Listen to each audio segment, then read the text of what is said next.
Fans, at this time, please direct your attention towards the center of the field as we honor our 2021 WPU Women's Soccer Team Senior Class. Introducing first from Hope Mills, North Carolina, number 1, Mackenzie Jones. Mackenzie is being escorted by her parents, Chris and Sherry Jones, along with her sister Gabby and her 2 dogs, Woodley and Crosby. Athletic accomplishments she is most proud of: getting to play collegiate soccer and beating teams that she's never beaten in program history at WPU.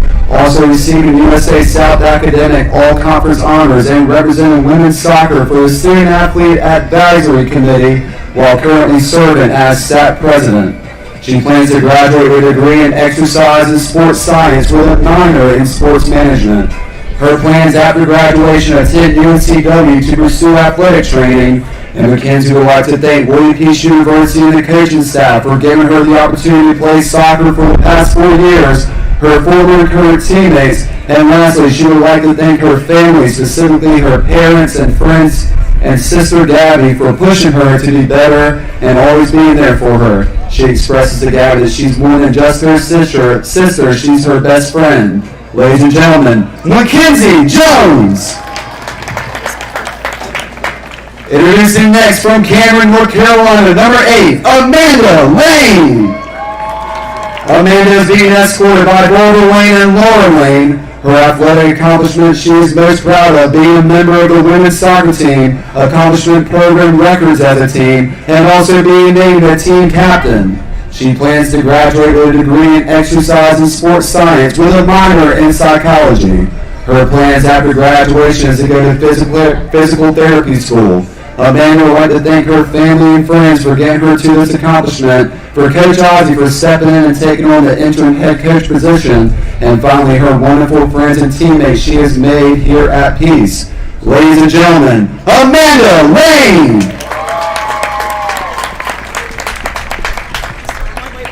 Yeah. Let's let them get a couple pictures.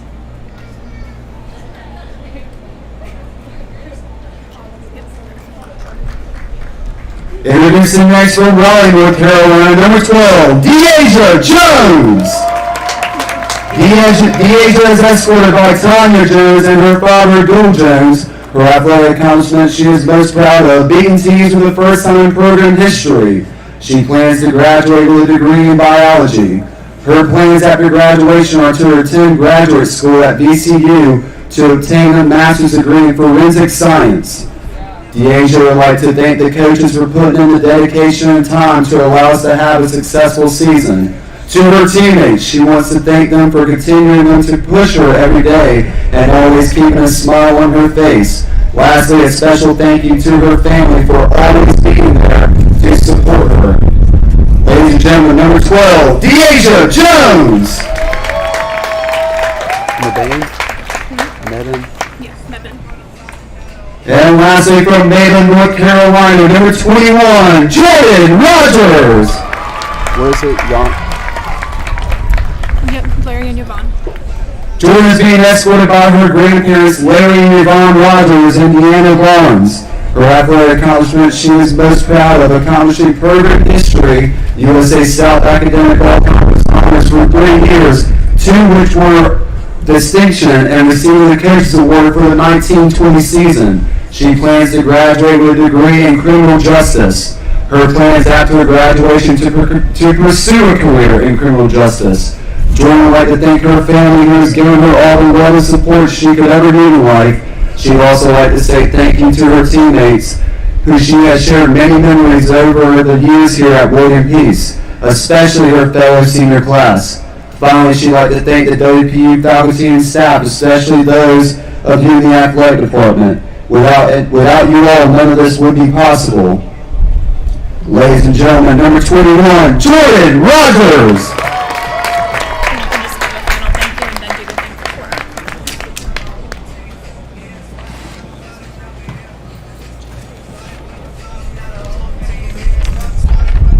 Fans of WPU Women's Soccer Team Senior Class and also the soccer program would like to thank Cora so much for all that she has done for this team's treatment and also being there for them 24/7.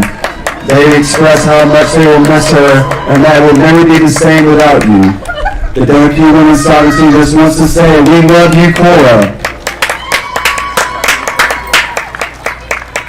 Pacer Nation, at this time, let's hear it once again for your WPU women's soccer team class of the 2021 senior class.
Greensboro College Pride.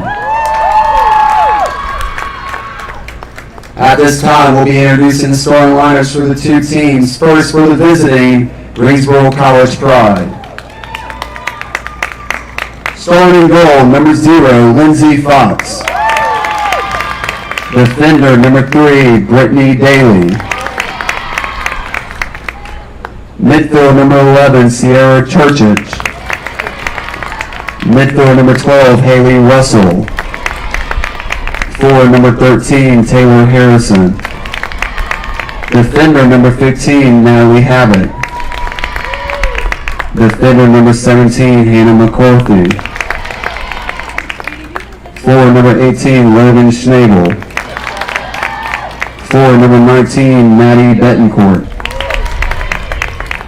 And defender number 22, Skylar Mathis and Kayla Hearns.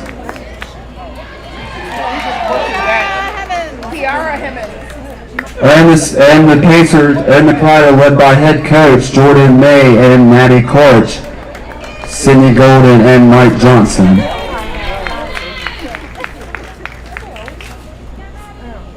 And now the starting lineup for your William Peace Pacers. Senior goalkeeper number 1, Mackenzie Jones. Junior midfielder number 4, Kiera Delaney. Freshman midfielder number 5, Brooke Bonner. Senior defender number 8, Amanda Lane. Junior forward number 9, Rainey Green. Junior midfielder number 11, Gabby Jones. Senior defender number 12, Deasia Jones. Junior defender number 16, Lillian Bates. Sophomore midfielder number 19, Courtney Arnold. Senior defender number 21, Jordan Rogers. And freshman defender number 28, Jerry Hansen. The Pacers are led by interim head coach in his first season, Ozzy Peralta. He is assisted by Jesse Saunders, Annalise Ripsis, and Maximo Bompart.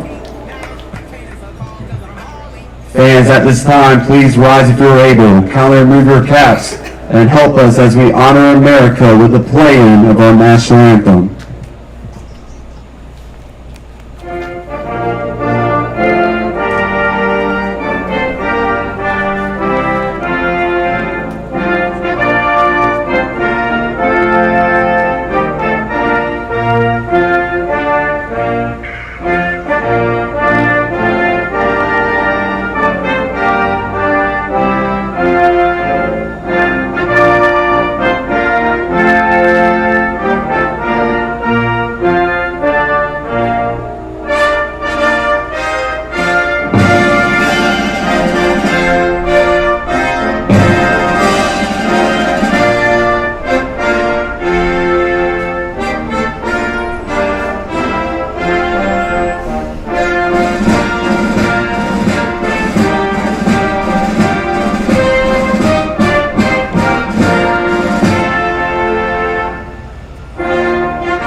Correction, the final starter in the prize lineup, defender number 29, Kiara Himmons.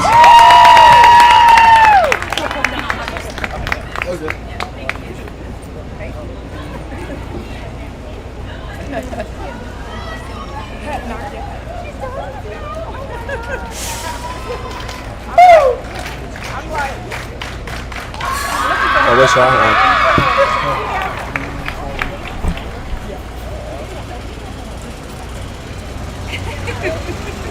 Let's do the commentating. This is a broadcast of William Peace University Athletics presented by the Athletic Communications Department on the Pacers Sports Network.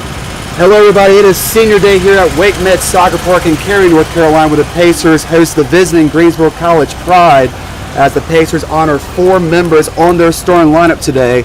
And the Pacers also come into today's contest with an overall record of 4 wins, 4 losses, 2 draws overall for the season in USA South Conference play. They had 2 wins, 2 losses, and 1 draw. The Greensboro College Pride come into today's contest with an overall record of 3 wins, 9 losses, 2 draws overall for the season. 1 win, 4 losses, 1 draw overall in USA South Conference play, and they look to play spoiler to the Pacers senior day. Fans, as always, for the latest news and updates from William Peace University Athletics, please visit GoPeacePacers.com. You can also like the Pacers on Facebook or follow the Pacers on Instagram and Twitter at GoPeacePacers.com. Beautiful day here on the pitch at Wake Med Soccer Park. The temperature is high in the 80s.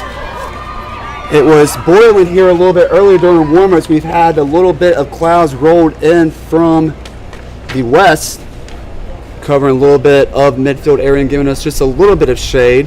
But as always, it is a beautiful day as always here at Wake Med Soccer Park for WPU Women's Soccer. We want to thank you for joining us on the Pacers Sports Network. My name is Graham Hill. Your Pacers will be working from left to right in their all-white tops with the green numbering and green outlining down the middle, followed by the green bottoms and white socks. Greensboro College Pride in their all greens from top to bottom. Opening kickoff is underway, and the Pride will control possession first to start off the Pacers' final home game of the season here at Wake Med Soccer Park, and also the Pacers' Senior Day.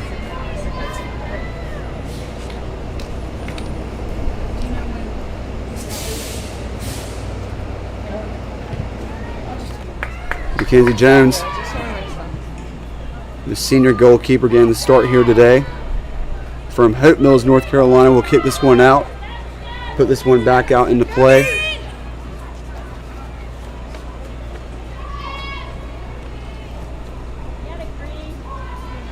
And now the Pride will take over in possession and try to set up their first attack of the day, working on the far side of the field as they try to send it into the Pacers area, but they are called for offsides.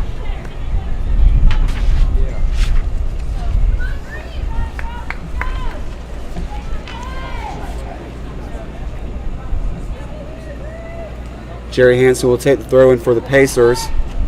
Both teams are scrambling to try and get control of possession. Finally, the Pacers will come up with it with one of the seniors, Deasia Jones, will send it down into the Pride area of the field. The Pacers honoring 4 seniors today as the Pride try to set up an attack. Shot taken, and Mackenzie Jones will have no problem swallowing this one up.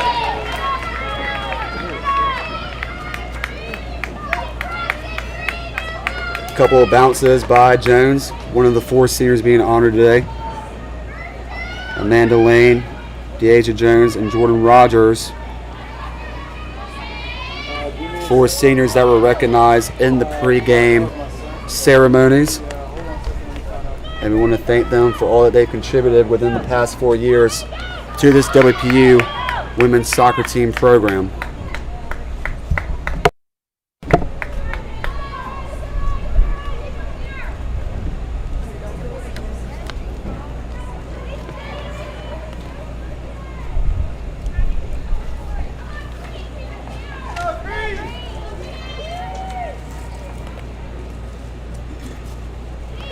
In the Pacers' previous game, which took place this past Tuesday, the Pacers shut out the Baldwin Bishops for another conference win. William Peace University women's soccer team won their second USA South Conference game in a row as they defeated North Carolina Wesleyan by a final score of 1-0 to improve their record to 4 wins, 4 losses, 2 draws overall for the season. 2 wins, 2 losses, 1 draw in USA South Conference play. The Baldwin Bishops dropped to 3 wins, 9 losses, and 1 draw. 1 win, 5 losses in USA South Conference play. In the first half, the Pacers would control the game early, dominating the beginning possessions. However, North Carolina Wesleyan would get the first opportunity as a shot was scooped up by Abigail Mosteller at the 26-minute mark. Mosteller would again keep the Baldwin Bishops off the score sheet at the 40th minute mark as the Pacers were unable to gain any traction, and the game would head into halftime tied up at 0. It wasn't until the second half where Lillian Bates would find Kira Delaney, who would find the back of the net just a few minutes in to put the Pacers up 1-0. The Pacers get another scoring opportunity at the 55-minute mark as Brooke Barner and Dana Kenworthy and Rainey Green would put up 4 combined shots in total, less than 30 seconds. However, Alicia Jacobs would keep the Pacers from increasing their lead, and the Pacers would control the game for the majority of the rest of the half, and goalkeeper Abigail Mosteller would stay strong near the end of the game when the Baldwin Bishops began to press as the Pacers were able to secure the 1-0 victory. Pacers' top performers in that previous win, Abigail Mosteller, who recorded 5 saves for the Pacers in her 3rd start in a row, followed by Kira Delaney, that tallied the single goal of the game that was assisted by Lillian Bates. And that's where we find ourselves here as the Pacers are hosting the Greensboro College Pride, which is also senior day for the team. We want to thank you for joining us on the Pacer Sports Network.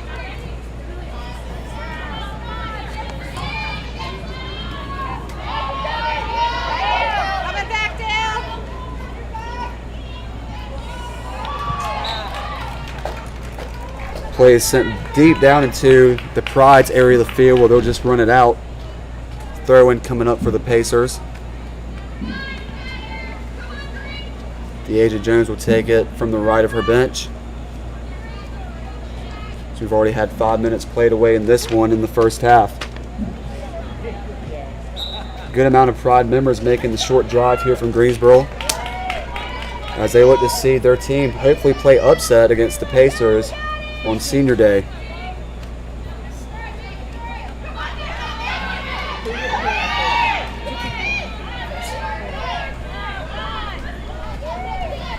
Good passing going for the Pacers in the midfield area as they're working from right to left.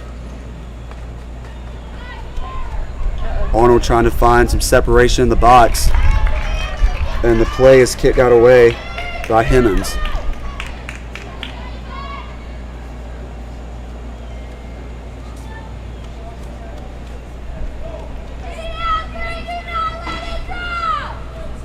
First corner kick of the game coming up in favor for the Pacers, as it will be taken from the left side marker.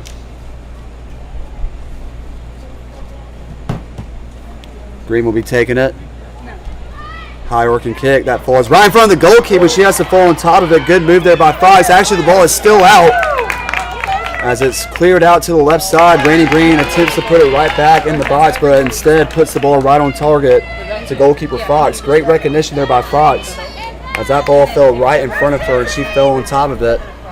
Unsure how the ball got scrambled out, but the Pride are able to escape the Pacers' first shot opportunity of the game.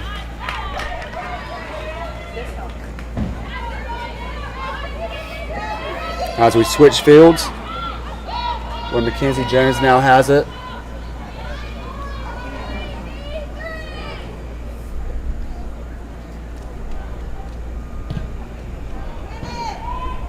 There's the pump light kick by Jones as it falls right into the midfield circle off the head of Mathis.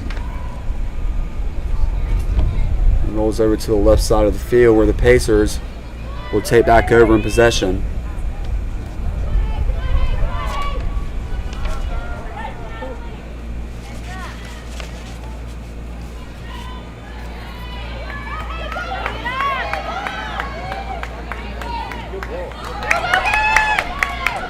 Good ball set up by the Pride as they enter the Pacers box.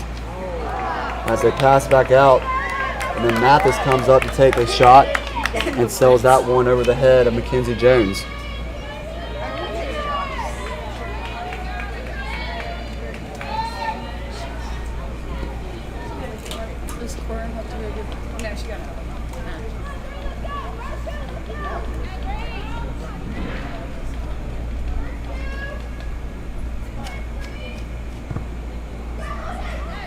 Kick taken by Mac Jones.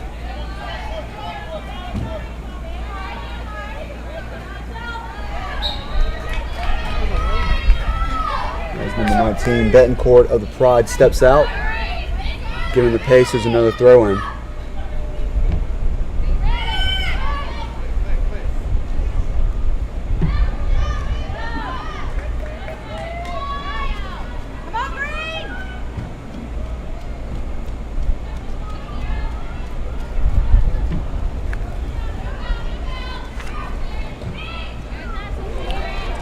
Bonner attempted to fight her way into the midfield area where the Pride clear it out.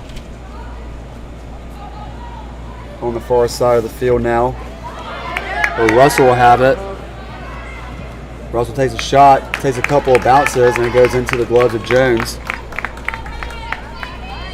As the Pride have now evened up the shot total at 3 shots apiece.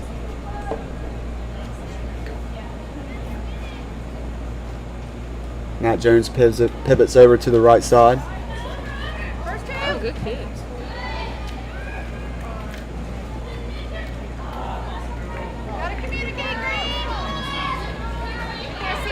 Laney passing over to Green.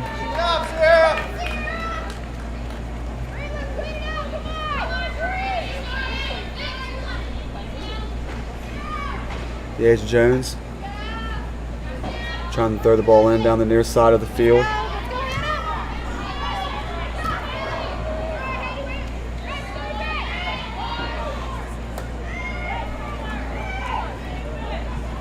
Ball is now being moved around about at the Pride's back line.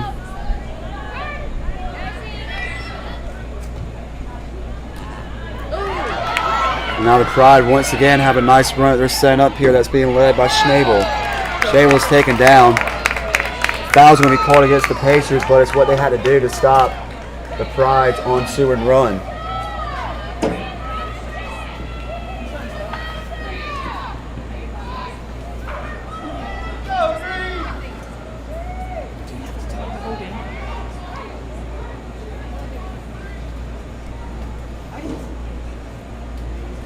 So the first free kick of the game coming up in favor of the Pride. So it'll be taken by number 15 defender, Natalie Havoc.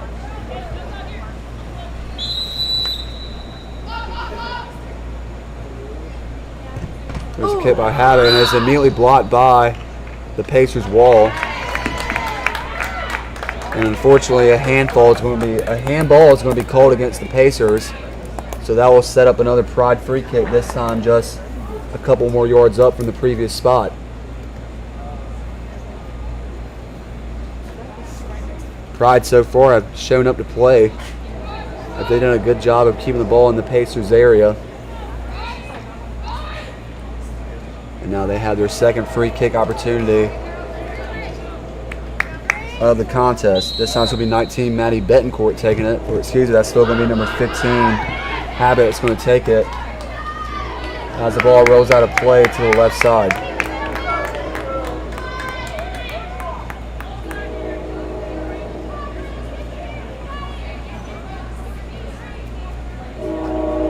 Throwing it coming up to the left of us. Churchich will take it for the Pride.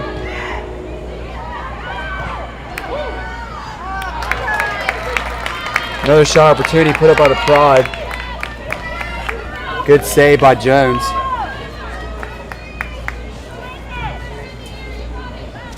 Pride so far in this one are putting shots up, making good target. Jones coming up with some early saves already, as she's acquired 3 saves so far in this contest. Under 32.5 to play. Still scoreless between the Pride and the Pacers. Pacers' final home game of the regular season.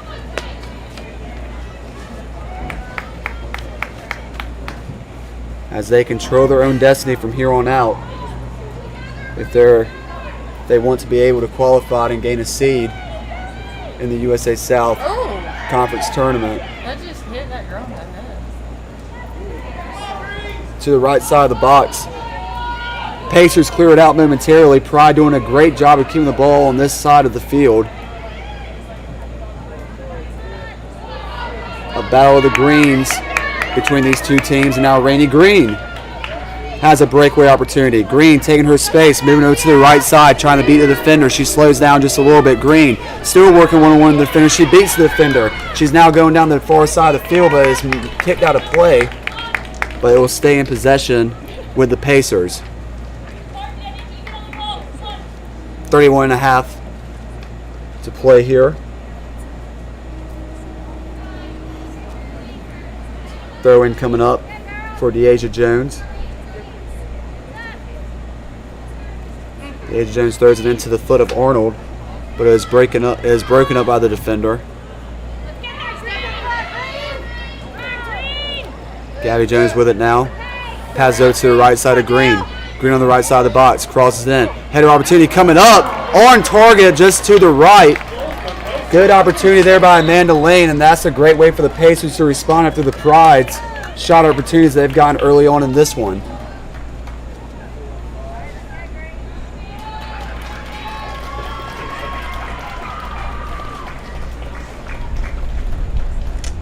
As Amanda Lane will check out.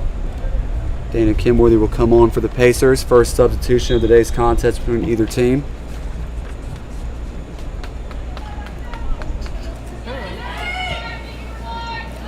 And also Bailey Womack will come on for Brooke Bonner. So 2 substitutions for the Pacers just then. Now the other side of the field, the Pride quickly on the attack once again as they drop back to the back line. Pushing the ball up.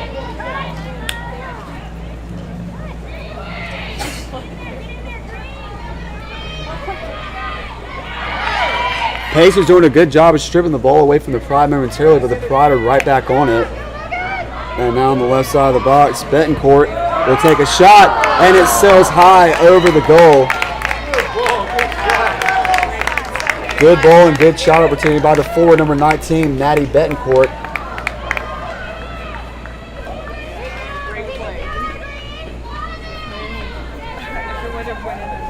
And so far, a high scoring or a high shooting game between both teams, as the Pride are out shooting the Pacers by 1 shot at 5-4.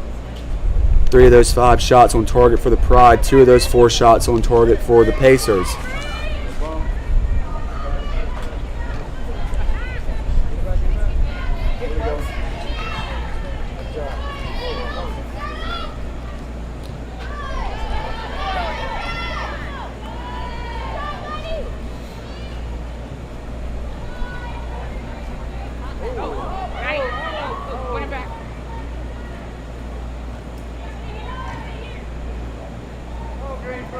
Now Arnold will try to set up the attack for the Pacers on the far side of the field. Womack has it.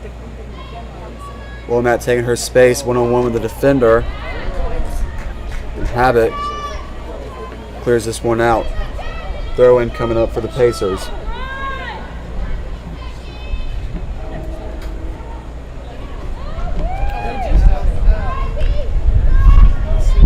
Pacers attempt to cross the ball in the box is denied. Possession will remain with the Pacers. Throw-in coming up on the far side of the field. There's actually going to be a corner kick coming up for the Pacers. This will be their 3rd corner kick opportunity of the day. Everything up, Green! Go, girls! There's a corner kick taken by Hanson. Ball pops up in the air. Great job there by Fox to knock it out. Better attempt by the Pride's back line as they set up the wall to deny that shot from going in. Now Rogers comes up, tries to put the ball back into the box. The Pride take it back over. Both teams are just battling for possessions right now, and the Pride are finally going to come up with it.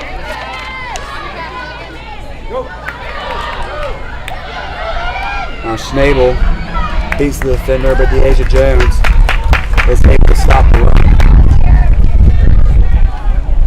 Back and forth between these 2 teams so far.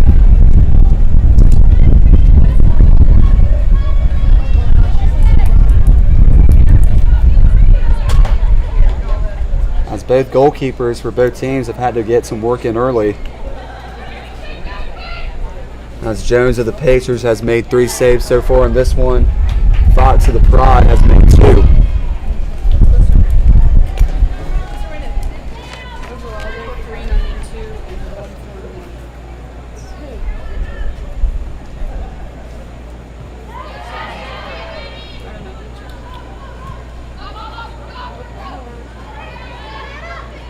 Pride doing a great job just being all over the Pacers off throw-ins.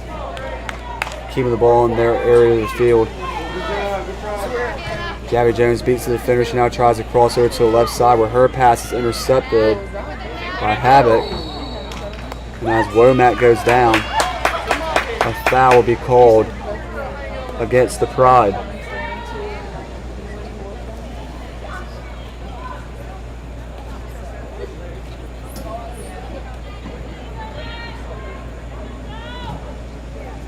Bates takes the free kick for the Pacers as it goes all the way down to the Pride's back line.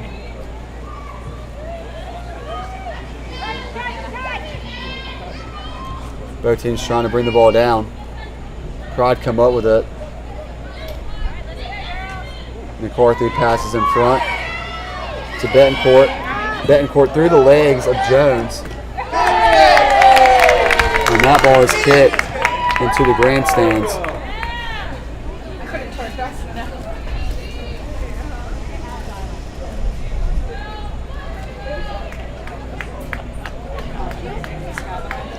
Throwing coming up to our left. So we'll be taken by Turchich.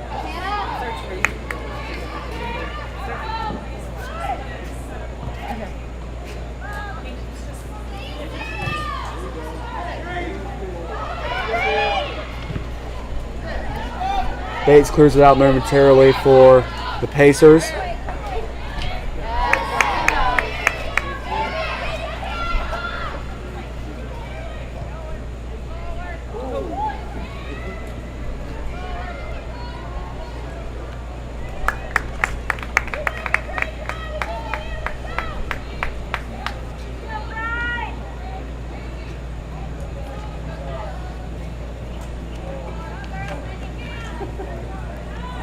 Another throw-in coming up for the Pride on the far side of the field.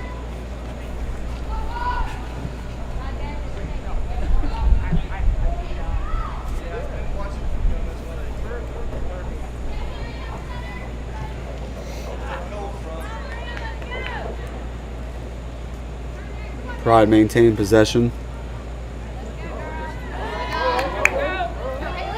Now setting up the run on the right side of the box. Attempt to cross it in, but instead puts the shot right on target where Jones comes up with a save.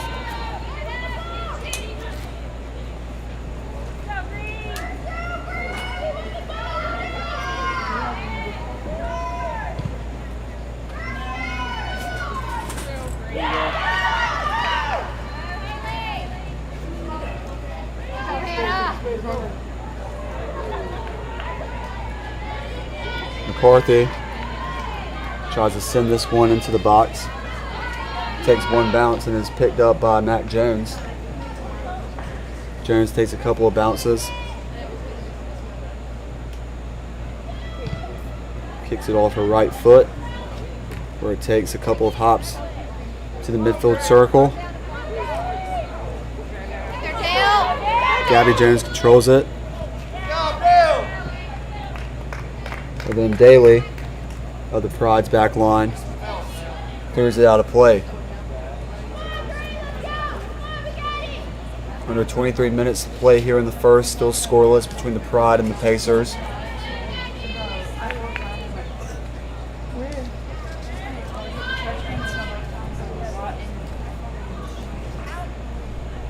Jones tries to send it into the box. Pride's back line denies her. Pacers though trying to keep the ball in. And a handball is called against the Pacers.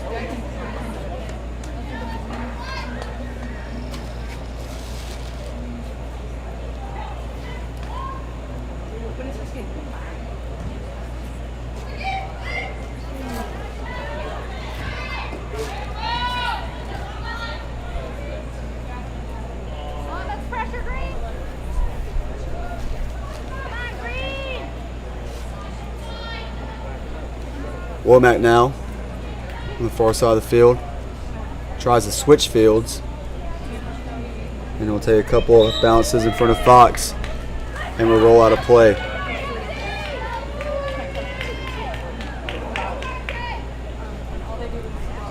.21.5 to play here. Free kick coming up for the Pride from the right corner of the goalie box.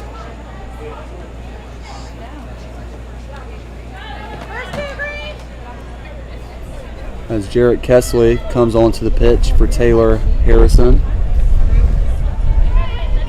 Pride's first substitution of the matchup.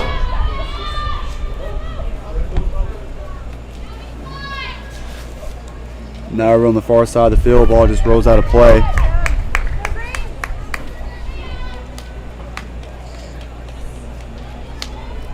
Katie, if this starts raining, if you'll just like okay. You're welcome.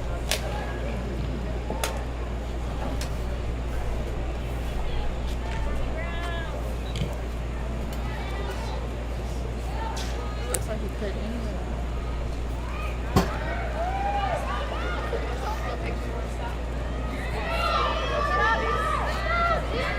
Now on the far side of the field. Pride trying to make something happen. Shot attempt taken by, I believe, Schnabel. She was brought down to the ground. The Pacers are able to clear it out momentarily.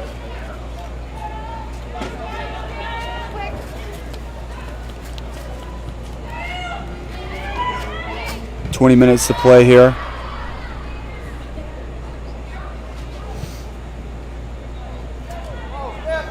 Pacers able to keep the ball in the Pride's area of the field.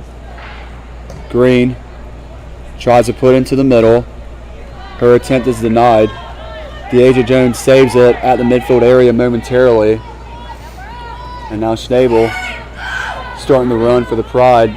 She passes over to the right side of Russell. Good touch and go. For the Pacers now, Matt Jones will race out to stop this one before Betancourt could crash in from the left side.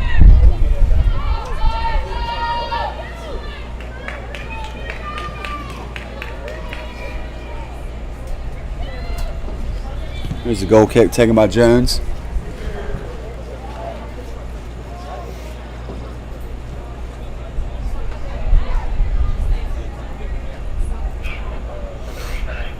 Ball is kicked out of play by Havoc for Womack of the Pacers to get to it. One substitution each coming up for the two teams. As Rachel Alford will come on from Courtney Arnold. And then number 8, Macy Holver, will come on for number 19, Maddie Betancourt. Pacers 3 substitutions so far in this one, only 2 for the Pride. Still scoreless in the first.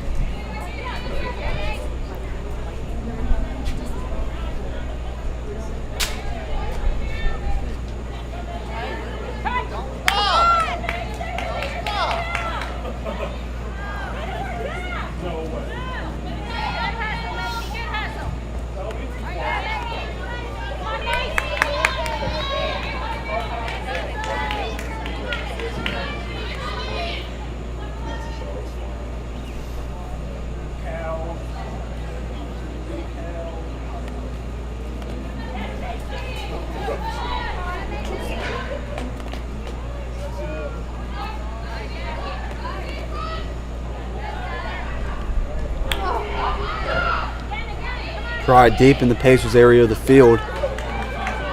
Now crossover to the right side where Habit will track it down. Habit then crosses it in. And Jones has no trouble finding that one to save it.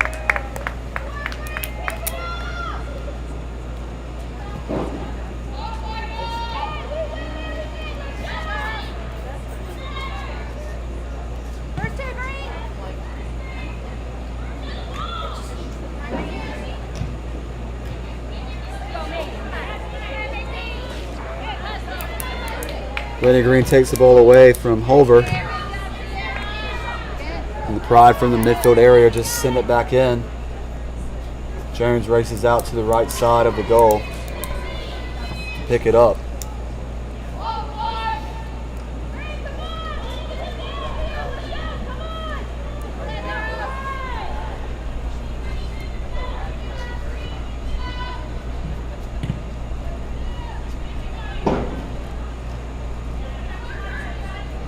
Ball comes down in the midfield area.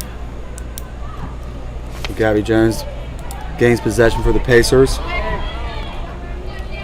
As we're starting to have some overcast skies moving into the area. And the temperature has now dropped down to 78.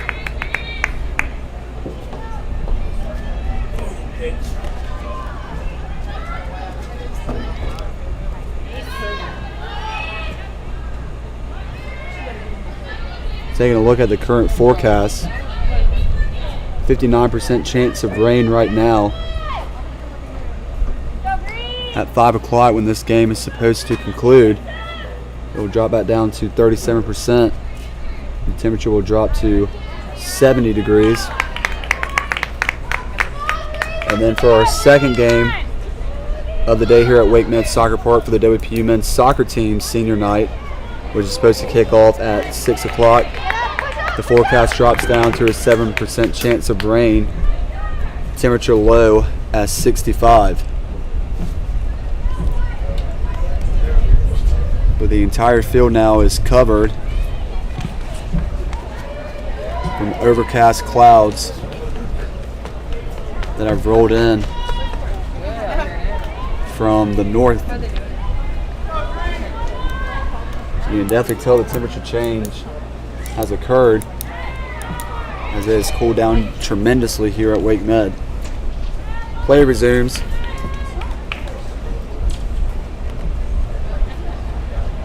Offsides called against Pride.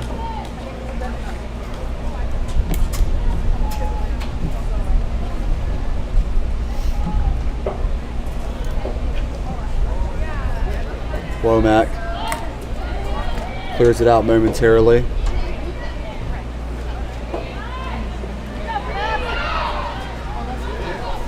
And now the Pride trying to set another attack. Shot taken.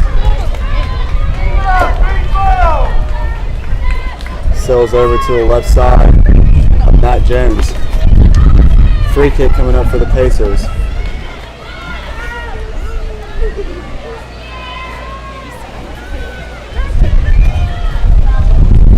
Starting to feel like the whirlwind out here at Wake Med Soccer Park. We're going to have gusts of winds coming to the area.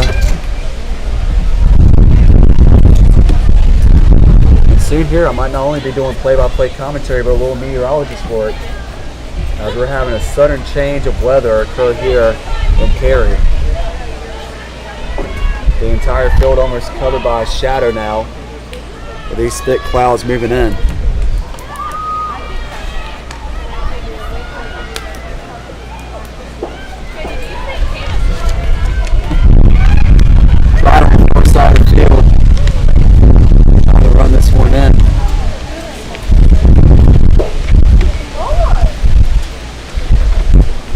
Called all sides.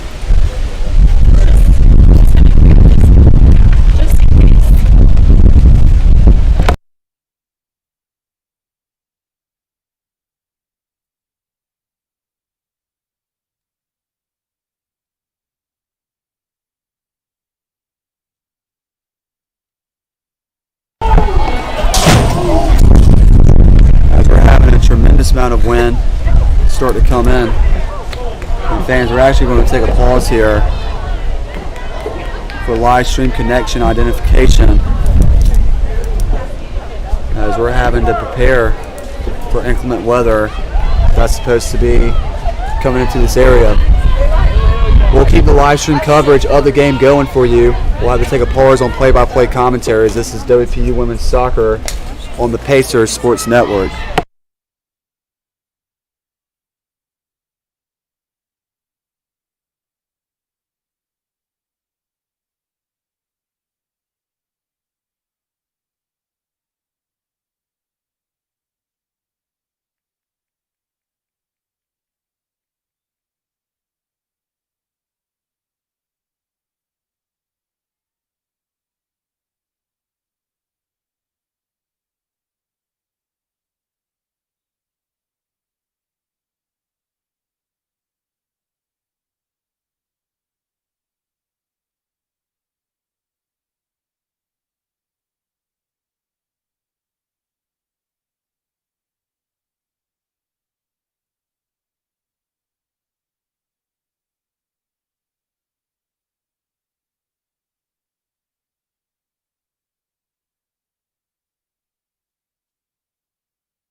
Welcome back to the Pacers Sports Network as we've started to settle a little bit of the chaos taking place on the field as we've had some weather start to roll in, a little bit of raindrops starting to fall here at Wake Med Soccer Park.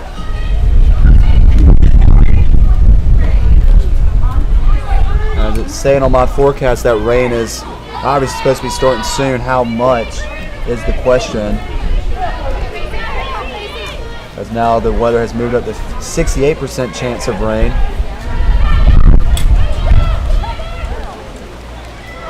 And it's saying that could be lasting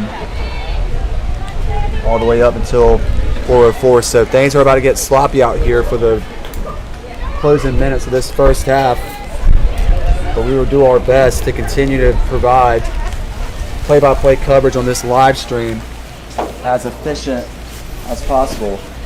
We want to thank you for joining us here on the Pacers Sports Network for the WPU Women's Soccer Team Senior Day matchup between the Pride and the Pacers.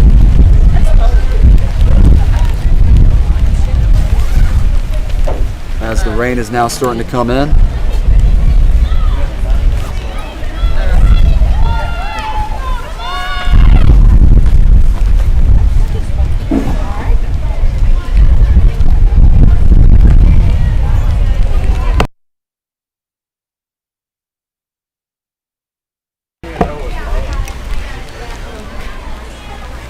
Approaching 8.5 to play here in the first. As the weather has taken a dramatic change here at Wake Med Soccer Park, which started off as a hot and humid Saturday afternoon, has now turned into a torrential downpour almost.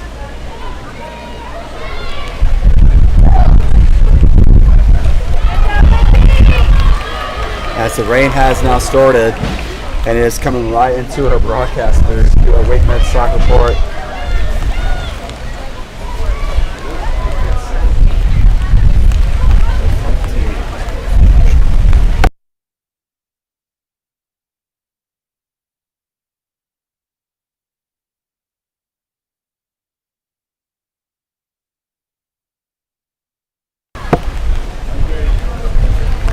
At some point the field light's going to have to come on here at Wake Med with how dark it's gotten. Place will continue as the rain is coming. Just the guy I want to see in my synonym. Told you I was gonna 7.5 to play here.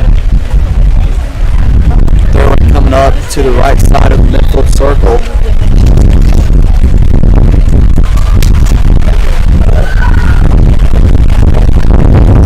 The parts here for live stream network connection identification.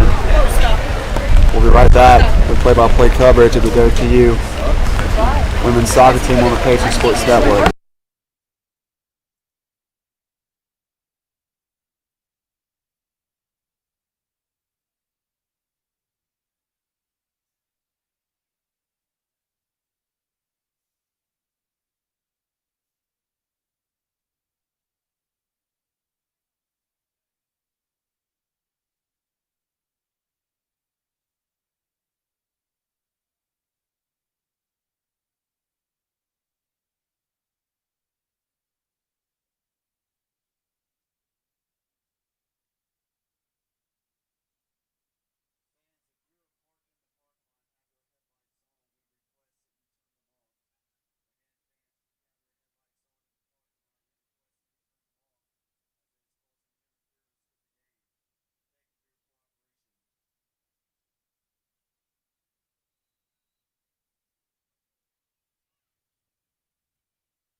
Testing, testing.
This is a broadcast of WPU Athletics on the Pacers Sports Network. What a crazy sequence of events to end the first half of our matchup between the visiting Greensboro College Pride and your WPU Pacers. If you're just now joining us, my name is Graham Hill. Thank you for joining us on the Pacers Sports Network for your William P. Pacers final home game of the 21 fall campaign. It's also senior day for the Pacers, and what was a very entertaining first half between the two teams as both teams traded all possessions and great shot opportunities and really set a tone earlier. This is going to be an offensive game. Even though we went into the half scoreless, we also went into the half following about a 30-minute rain delay, as it was a beautiful day to start off here at Wake Med Soccer Park. In fact, the temperature was certainly in the low 80s, and then all of a sudden we had a little cold front come through, dropping the weather down just a little bit.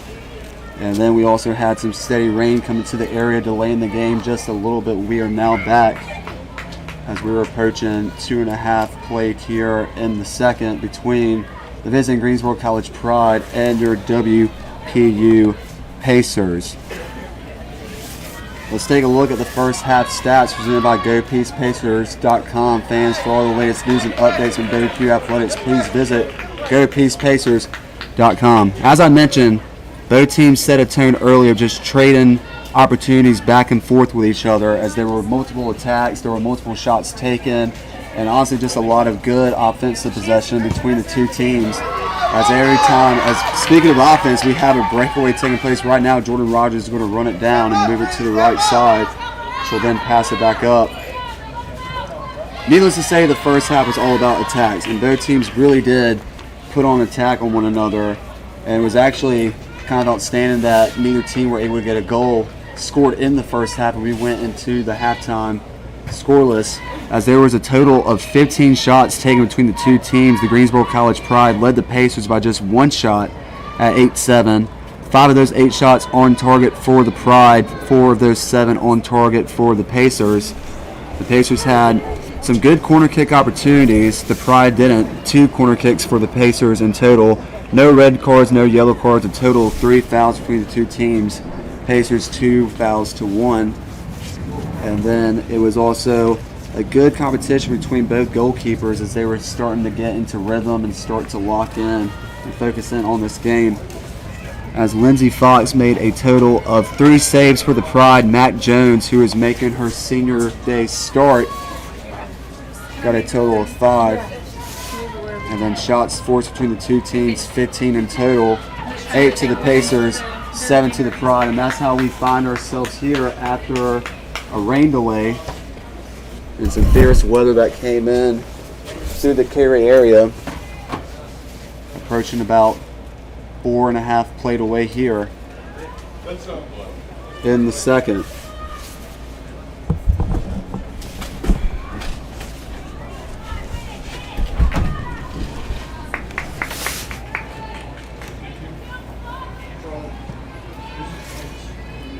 Throw-in coming up for the Pride.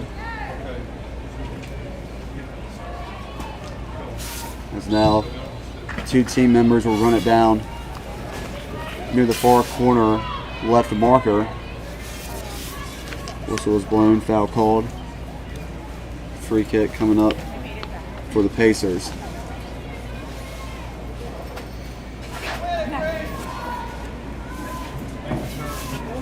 Free kick is up. It'll make its way towards the right middle of the field.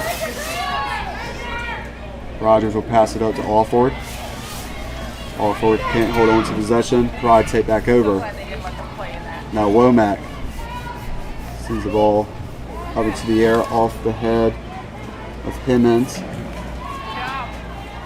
And the Pride will just send it back down. Bates spins around, tries to maintain the ball. It was Schnabel of the Pride who was able to come up, keep the ball in play momentarily before an offside was called against Greensboro. Both teams with one offside call each. 5 minutes have passed early on in the second. There's the free kick as it takes two bounces out to the right side where Matt Jones will pick it up and prepare to take the goal kick.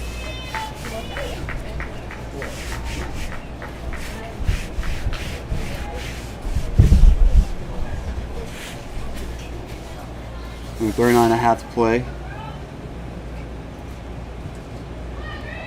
Kick by Jones is short.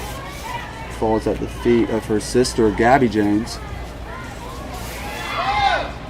Brittany Green comes up, gets a touch on it. Pride maintained. Pride now with some space as they cross it into about the middle of the box where Hanson comes up with a big stop for the Pacers. And now some contact made there between Betancourt and I believe Hanson of the Pacers. Womack will bring the ball back. Puts the spin on it, drops it down. Kick by Womack is up. Goes off the leg of Harrison. And once again, Pride are right back with possession. Gabby Jones in the midfield circle passes over to the right side to Womack. Womack pushes the ball up to Arnold. Arnold now takes the space. Arnold now finds Green crashing in from the left side box. Good stop there by Habit to break up Green's run.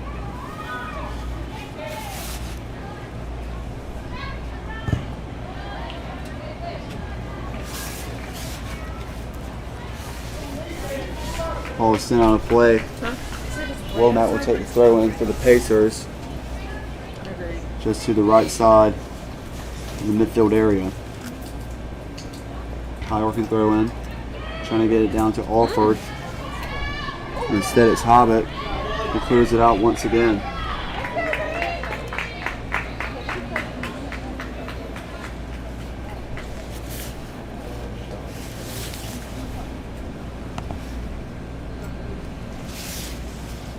WPU women's soccer team is back in action tomorrow as they'll be traveling on the road to Fayetteville to face USA South Conference opponent, the Methodist Monarchs.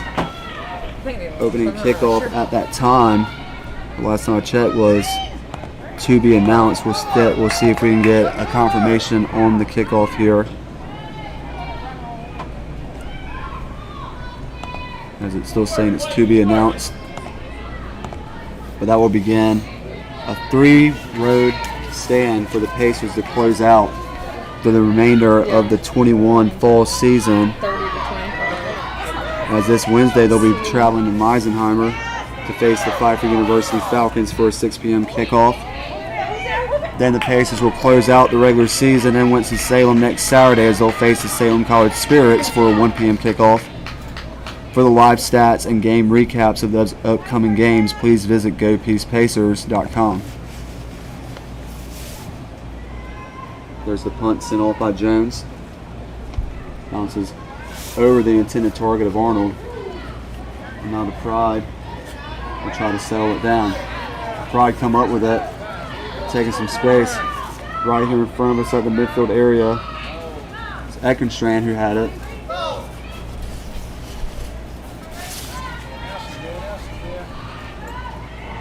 Pride still maintaining the play. That's how they have some space. Shots taken, it goes in, and the Pride have struck first.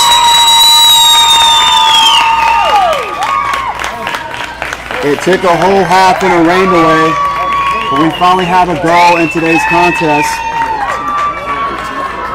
And it was scored by number 18, Logan Schnabel of the Pride. And they've pounced on the board first.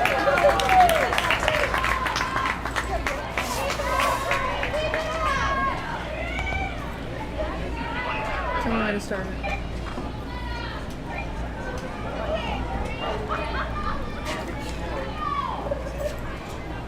Schnabel is the leading goal scorer for the Pride, so coincidentally, she's able to find the first goal in this contest for her team to give her her 5th goal of the season. Except for Great job there by the Pride, as you could feel it coming.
If you're just now joining us once again on the Pacers Sports Network, we want to apologize for the technical difficulties. As we finally have reached the first goal in this contest, it was scored by Logan Schnabel of the Pride. And that gives her her 5th goal of the season, and she's leading the way for the Pride. And ever since then, the Pacers, don't want to say they've fallen back, they definitely, I think, have been shaken up a little bit by that strike of the Pride, as it had been a back and forth game all throughout the first half and even to start off the second half. And you felt like whoever scored first, it was going to be monumental, and it certainly has proven to be that way for the Pride, as they've definitely picked up the pace just a little bit. Pride been doing a great job all day of putting some good shots on target, creating good space. Both teams have. But the Pride have really showed up to play in this one. And don't forget, they came into this game with only 3 wins so far this season. But all it takes is to play a team that's been having a more successful season than you have to give you that extra motivation, that extra push that you need to try and secure a big one. And so far the Pride are playing with that motivation, but your Pacers are starting to get the ball deep into the Pride's area of the field as Gabby Jones passes up to Arnold. Arnold moves over to the right side. Arnold tries to go through the legs of number 13 Harrison of the Pride, but the Pacers get it back as Orford from the left side is in the box. Oh my God. So she's whistled all sides. Pride catch a break there after the Pacers establish a very good run opportunity.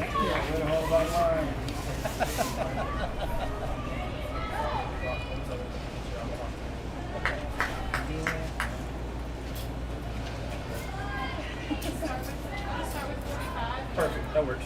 Free kick coming up for the Pride. As it takes one hop over the midfield area. And ball goes out of play.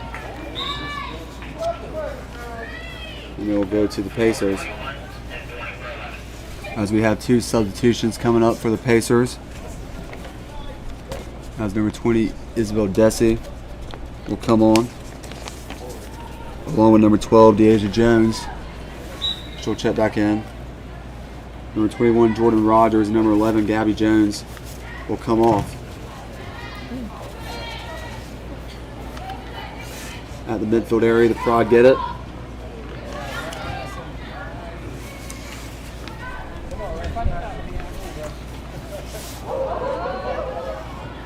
As they drop the ball back to their back line. Now start to push back up.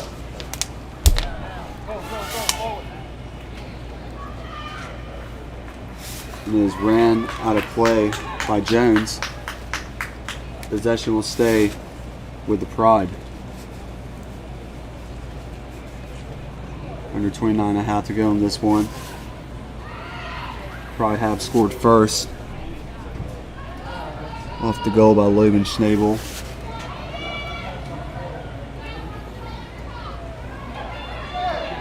Arnold now will try to push the ball up to Green. Great job there by Hemmings to stop the pass. Good job there by Bates to stop the pass and settle the ball down after it was hanging in the air for a little bit.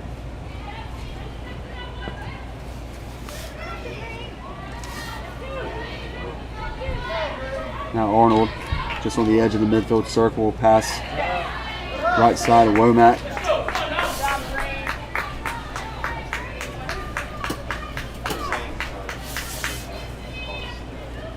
Womack will take the throw in. She gets to the Green. Green immediately pops the ball up in the air. Or Kindler will race over to the right side. And Delaney will pass back to Jones. Jones will send the ball back downfield, but it's going to be intercepted by the Pride. Pacers working from right to left now in this half. And a collision just on the edge of the left side of the box. Both players up on their feet. Walk away from the pizza. Because it would make my foot cross. The smell of it? Oh, it does. Like, just the smell of the pizza. I was like, oh my god. I've heard of it.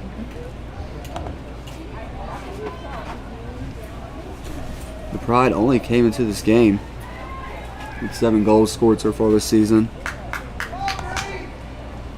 122 shots in total, averaging about 8.7 shots per game. They're currently up to 9 in this one as they control the 1-0 lead.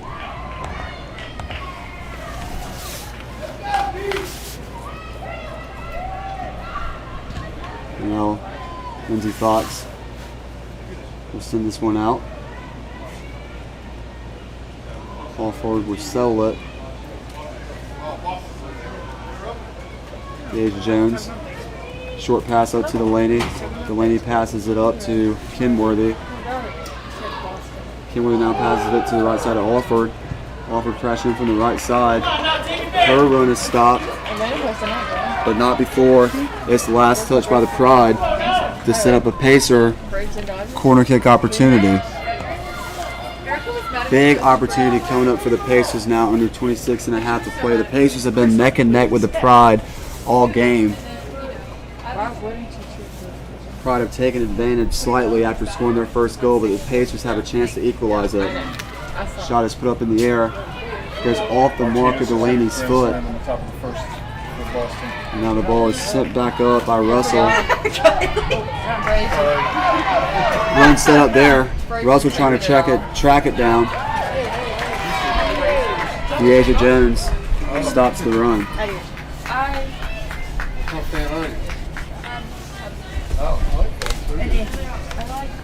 Thrown by Womack. Goes over the head of Green. Green falls. Wanted a whistle, nothing called.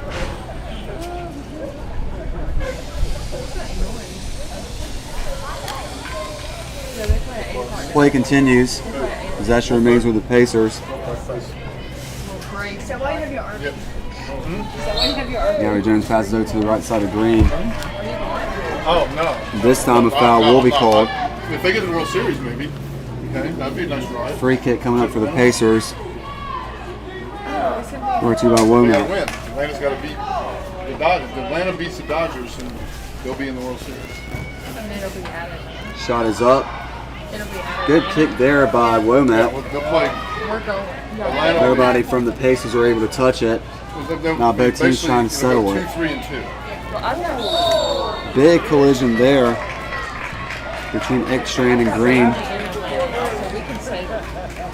Greens will be given the call. If Freddie Freeman is playing in the World Series, Katie Murphy will be. Free kick coming up That was, for the Pride. that was a tuna and all the other. Will be taken by Habit Tuna is not. with under 24 and a half to play. Tuna's out. Yeah, he ain't doing it. Goes off the foot of Hanson. Pride still controlling it. Brady's got good pitching, man. Racing down the right side. They just got a special run. And Womack was able to clear it out.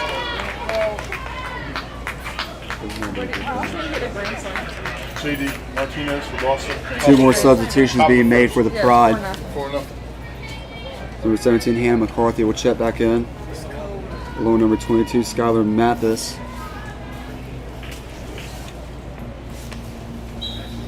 Coming off for the Pride will be number 19, Maddie Betancourt.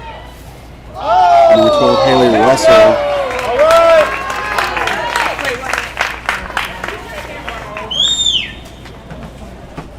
It's a big collision occurs there on the field,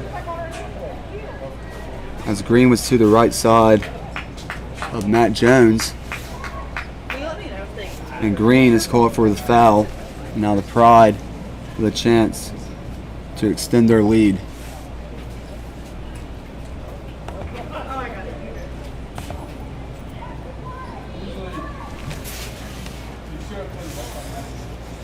Pivotal moment coming up here in the game. Approaching 23 minutes left to play. Number 13, Taylor Harrison against number 1, Matt Jones. Pride with a 1-goal lead. There's the kick. And it takes the necessary bounce that it needs to get past Matt Jones on the right side. And the Pride have extended their lead to 2. Off of Taylor Harrison, who finds her 3rd goal of the season. Still time left for the Pacers. Over 23 and a half to play here. As I mentioned, the Pacers have been matching the Pride's energy in this one. The Pride have just looked to be a little bit sharper on passes and on the attack. But what Coach Ozzie has talked about with his team is they're a very offensive and attacking team. And with under 22 and a half to play here, all it would take is just 1 goal for the Pacers to find the momentum needed.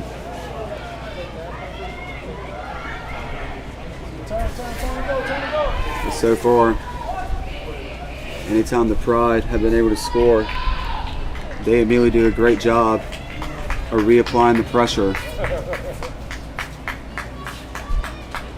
couldn't do an Olive Garden like this. High arcing kick by Matt Jones. Mathis goes up for it of the Pride. A little shaken up after the header. And now a takeaway as Bates loses it. And the Pride cross over the left side of the box. So great touch is being taken by the Pride. Shot though is unable to reach its mark as it goes out of play on the left side. Yeah, off the high arcing punt by Matt Jones. Good job by number 22 Skylar Mathis to go up for it and settle the ball down as the Pacers were dropping back and Womack just missed the attacker crashing in, and that's how she was able to put the pressure on Bates. And as Bates tried to bring the ball up and pass it off, the interception was made, creating a good shot opportunity for the Pride and to give them their 11th shot in total and 7th shot on goal in this one.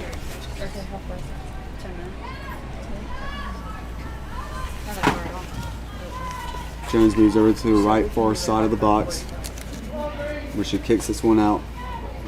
Green goes up for it to try and get it for the Pacers, but the Pride get it right back. Alford though takes it away for the Pacers.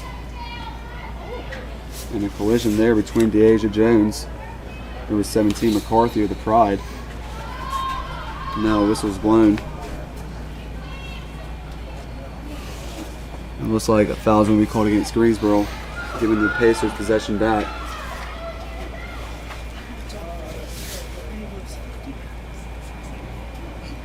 Now, as we only have 20 minutes remaining in this one, every possession starts to become pivotal as the Pacers are trailing by 2, but they still have some time to work with. As all it would take for this Pacer team to switch the momentum to be able to find their first goal in this one. As the Pacers will make 2 more substitutions. Dana Kenworthy and Gabby Jones will come on.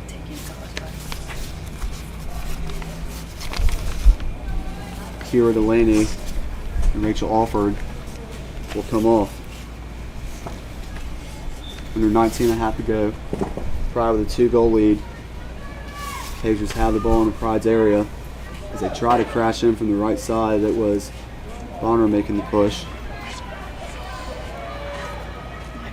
That's a correction. There was Brooke Bonner who checked in on the previous substitution for the Pacers. Throwing coming up for the Pride deep in their area. Ball will be knocked out of play.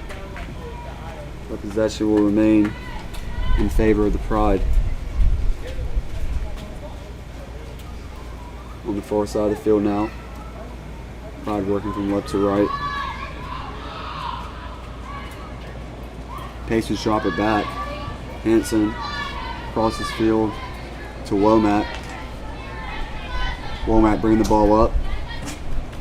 Chips it over. Where Desi tries to settle it. The Pride take it away.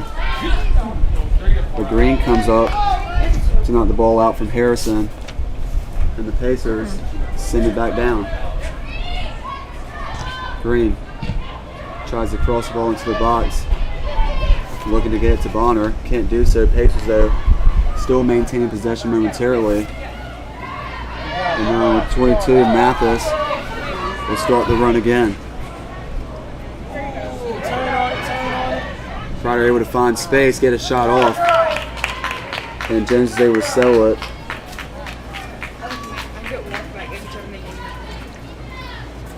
As Betancourt provided a shot opportunity. Green settles it. Passes it up. Trying to get the ball down to Kenworthy right now. Kenworthy does have it. Short pass off the right foot. Intended for Bonner. Ball goes out of play. Throw-in coming up for the Pacers.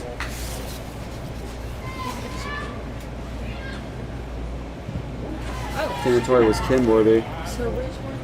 But Daly comes up Puts a big foot on that one to send it out of play and push the ball back Yeah. further down.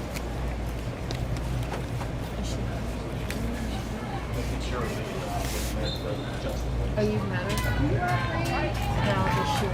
That was Oh, she does. I didn't know if there was a happened when the championship game. Free kick coming up. Sierra Church will be taking the kick. Yeah. High arcing kick. Ball is in the top of the Pride's area, or the Pacers area, I should say.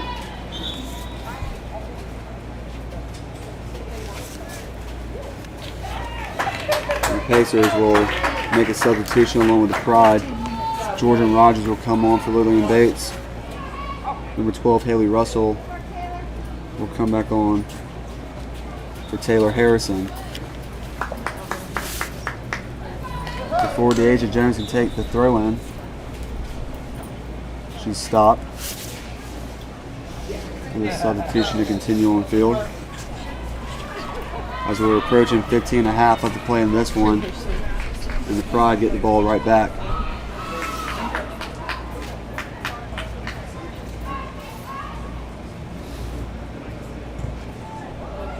Pride try to send it down.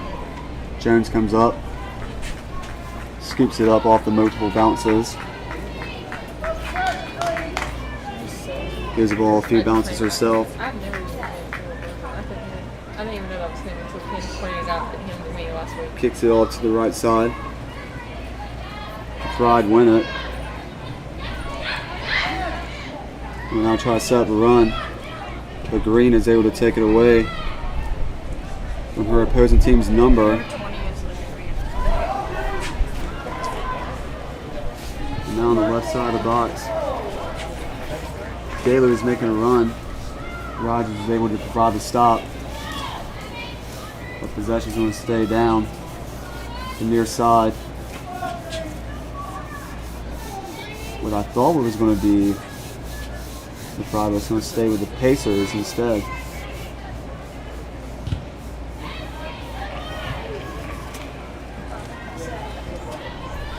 And Hendricks sends it out once again. Womack throws it into the knees of Green. Kenworthy tries to take a shot, it's blocked.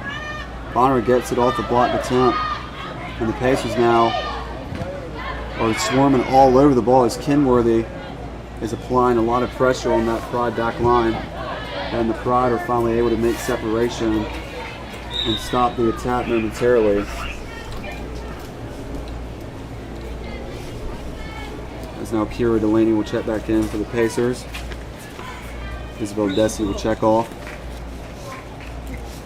As the Pacers were really applying the attack there before it was cleared out by the Pride. Good job there by Arnold to settle it down. So now Hanson will come up. She tries to pass it up, or her pass is blocked. And then Hanson will come up once again and provide a shot that will be easily secured by Fox.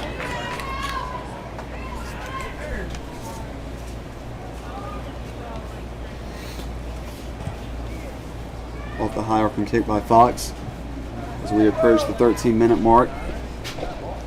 And this is where the clock starts to play your enemy in this one.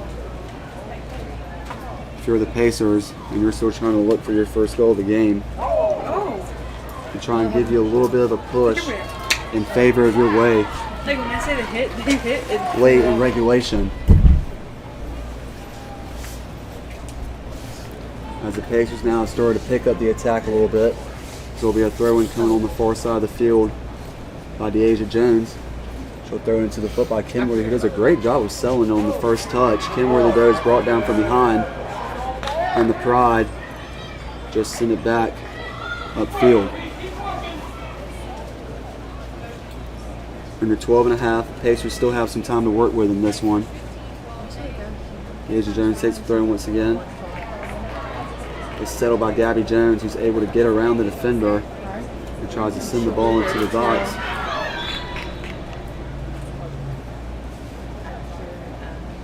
Now substitutions will be made for the Pride.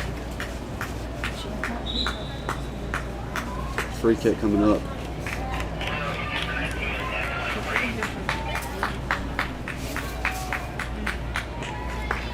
Number 19, Betancourt will come back on for the Pride.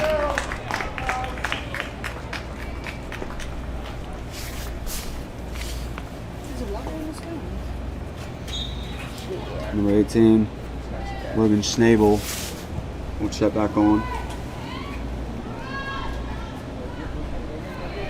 along with Eckenstrand as well.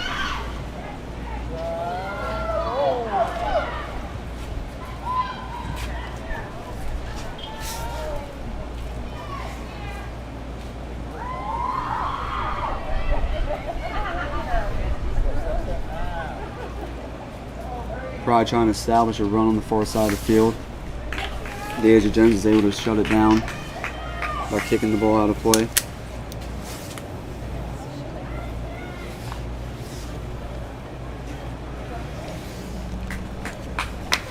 As we're approaching 10.5 left in this one. Off the throw when it goes past all Pride members. And Hanson just kicks it out of play to the right side.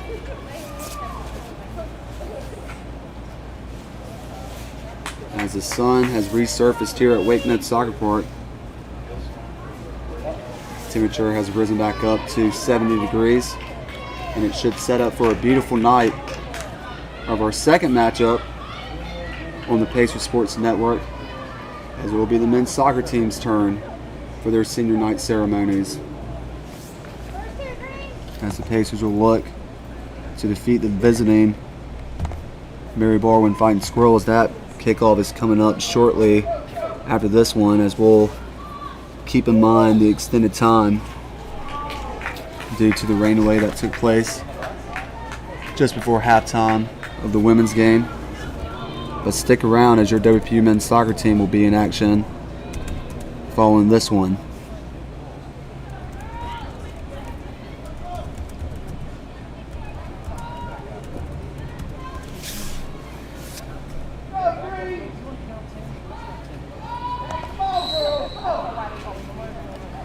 Free kick coming up in a dangerous spot for the Pacers as it sails in, and the Pride extend their lead once again.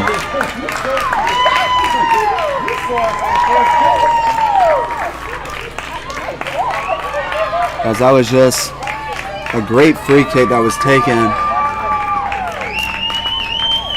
on the left side of the box. And actually, now that I'm thinking about it, with the way that the sun is positioned, that probably made it even more difficult for Matt Jones to try and track that one down.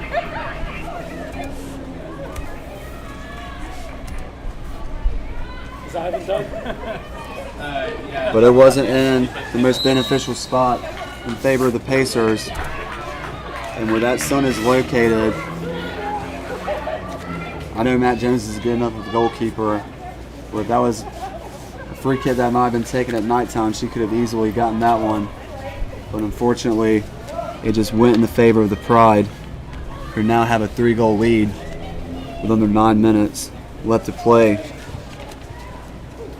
as Logan Schnabel is able to find her second goal in this one, and now her 6th goal of the season.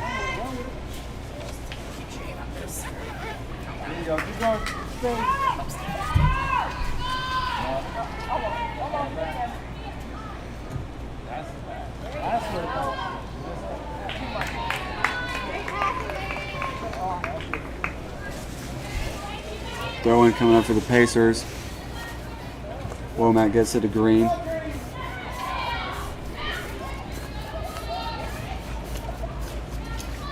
Now Delaney will take over possession. She moves over to the right side of midfield.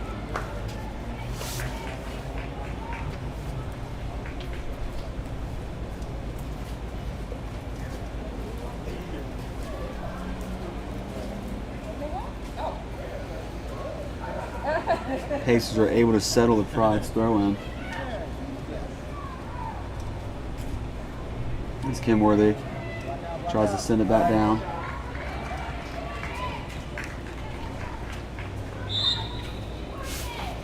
Now a free kick coming up for the Pride.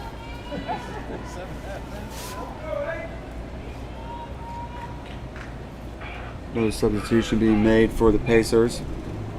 So it'll be number 8, Amanda Lane, who comes back on. Brookline will come off.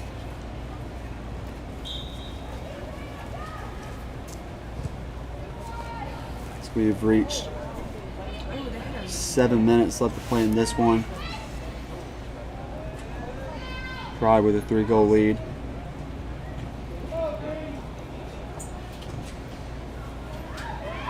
And the Pride will send it back down once again. Roger breaks up the pass attempt.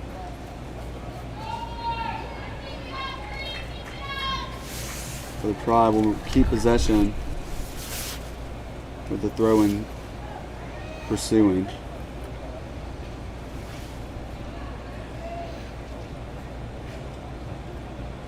On the left side, shots taken. And it takes one bounce out of bounds. Goal kick coming up from Matt Jones. And the Pacers will have just about 6 minutes left to work with.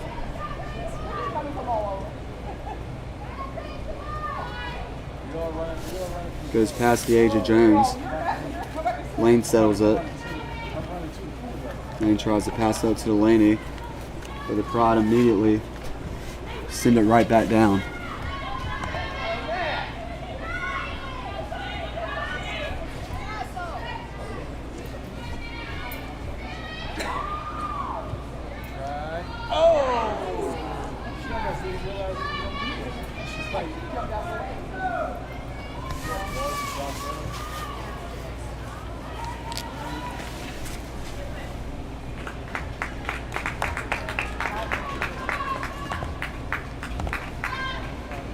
Goal kick coming up for Lindsay Fox of the Pride.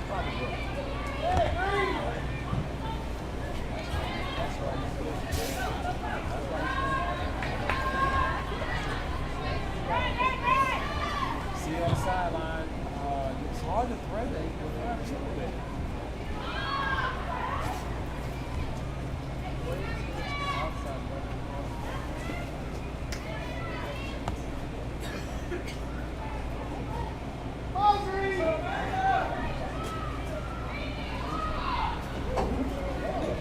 Pacers on the other end of the field, trying to set up and attack as they don't have a lot of time left to work with.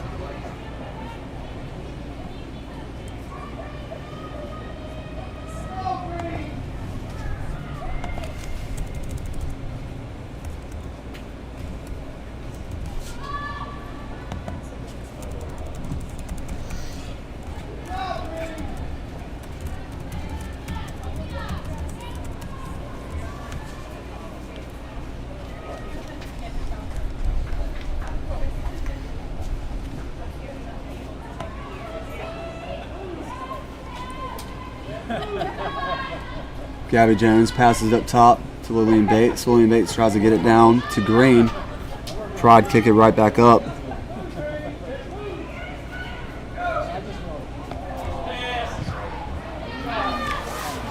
And the Green once again clear this one out as it falls to the left of us. Womack, the last player to touch it, giving the Pride the throw in once again.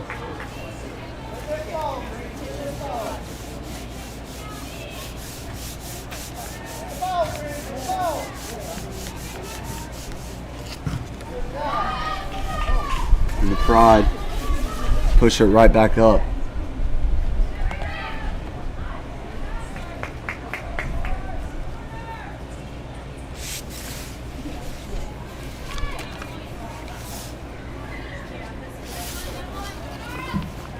We have 3 minutes remaining in this one.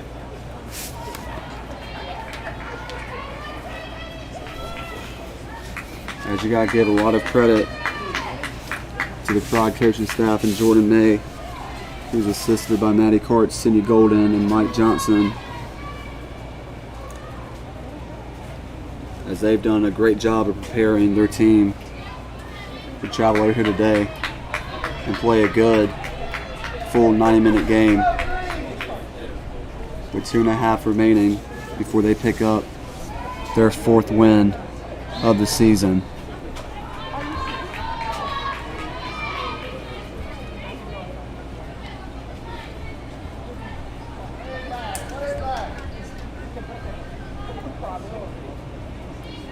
But you can't take away from the special day that is today and Senior Day. 4 senior Pacers being honored before opening kickoff. And Mac Jones, Amanda Lane, Jordan Rogers, and Deasia Jones being escorted onto the field by their families. Mac Jones even bringing out her 2 dogs to walk out with her before Senior Day. And even though the score is not in their favor, still can't help but thank them and be appreciative of their efforts that they put into this program in these last 4 years. And we wish them the best of luck in their continued careers and thank them for their time playing for the WPU women's soccer team program.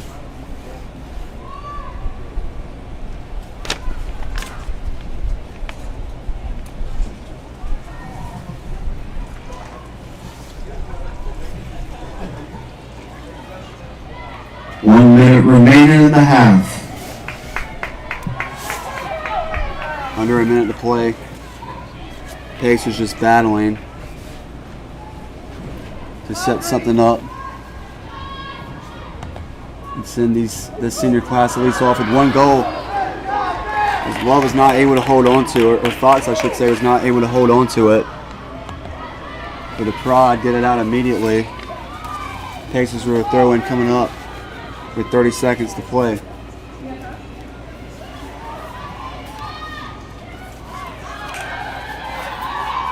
Now the Pride push it up once again. Rogers kicks it out with 15 left to go.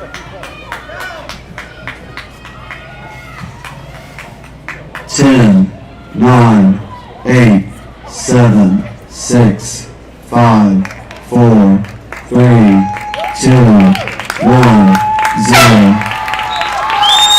That's the end of the game. Our final score, the Greensboro College Pride 3, your William Peace Pacers 0. Pacer Nation, your WPU women's soccer team is back in action tomorrow to begin a 3-game road strain to close out the remainder of the season, as they'll face USA South Conference opponent, the Memphis Monarchs. As always, you can tune in live to Pacers Sports Network live stream on GoPeacePacers.com or the William Peace University YouTube channel and check in on all the action. For the latest news and updates from William Peace University Athletics, please visit GoPeacePacers.com. You can also like the Pacers.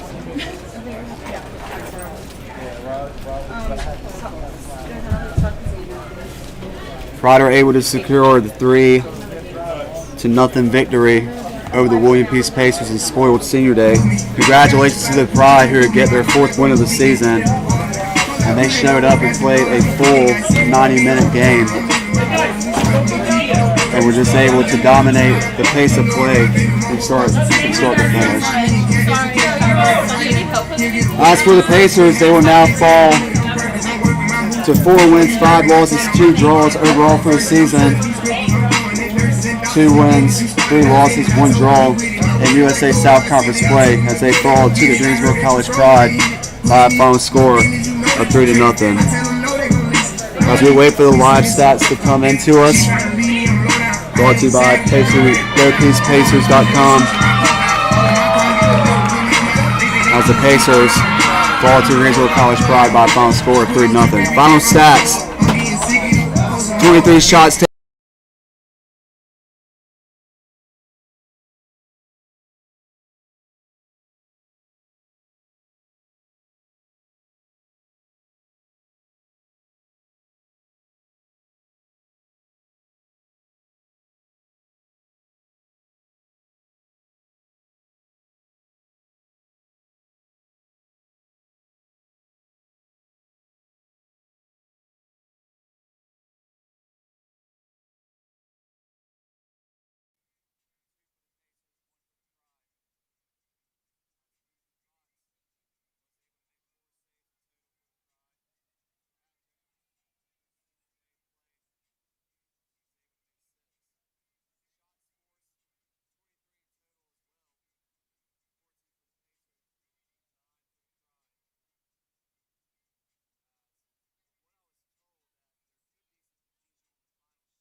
Carolina, number 1, Jacob Smith. Jacob is being escorted tonight by Brian Smith, Tracy Smith, and Caitlin Smith, Nicholas Smith, and Jordan Doman. His athletic accomplishments he's most proud of is being a part of the first men's soccer team with a winning record. All-conference achievement athlete of the week and saving everyone's penalty kicks in practice. He plans to graduate with a degree in exercise and sports science and a minor in business. His plans after graduation work as a personal trainer for a year before attending physical therapy school. Jacob would like to thank Coach Huber, Coach Ozzie, Coach Ortiz, and Coach Bompard. He would also like to thank the athletic training staff for helping him with many injuries over the years. Lastly, he'd like to thank his mom and dad for the love, support, and being there for him all the time. Ladies and gentlemen, number 1, Jacob Smith.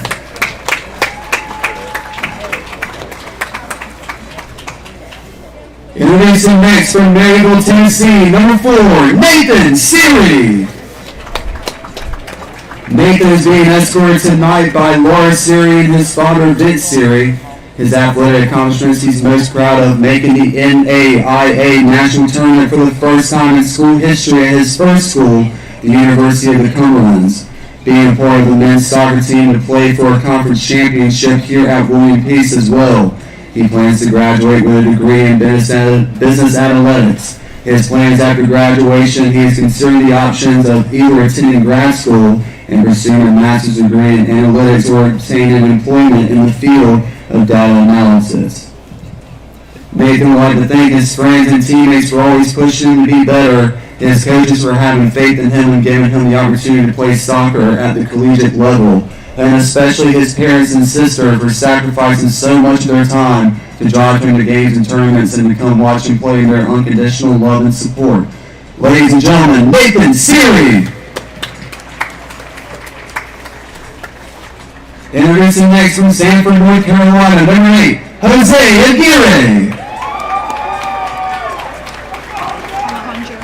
Jose is being escorted tonight by Alejandro Aguirre, Evarista Aguirre, and his sister Mary Seda Aguirre, and Melanie Aguirre, and also his brother, Junior Aguirre. Athletic accomplishments he's most proud of, one of the athletic accomplishments being named the team captain for this season. After graduation, he plans to obtain a physical therapy graduate program at East Carolina University, continue pursuing a career in the health and fitness industry, and plans to graduate with a degree in exercise and sports science. He would like to thank his family, friends, and his girlfriend for always being there for him and supporting him along the journey. His coaches and teammates for always allowing him to be a part of this talented team, for believing in him and pushing him to his limits and allowing him to help lead this team as a captain. Ladies and gentlemen, Jose Aguirre. Introducing next from Lima, Honduras, number 9, Sammy Suazo. Sammy's being escorted tonight by Samuel Suazo Sr., Melanie Suazo, baby Salik, and his girlfriend Nikki Thompson. Athletic accomplishments he's most proud of, representing the Pacers for 4 years and achieving a winning season each year. He also is thankful for the diehard support of his family in the stands and those and his teammates who stand beside him on the pitch. He plans to graduate with a degree in communication major with a focus in integrated media. His plans after graduation is to enter the world of content media, sparking an original creative media network. He also plans to try to continue learning from others' perspectives while also finding new ways to communicate the beautiful sport of soccer across America. Sammy would like to thank his family and teammates for being by his side. He holds a special thank you to Adam Reiki and Wes Stallings. He thanks them for the opportunities. He also thanks his mom and his dad for their everlasting support. Finally, he'd like to thank Coach Ozzie and Coach Huber and the rest of the coaching staff for taking the chance on him and giving him the opportunity to wear the number 9 and represent this Pacer team. Ladies and gentlemen, Sammy Suazo.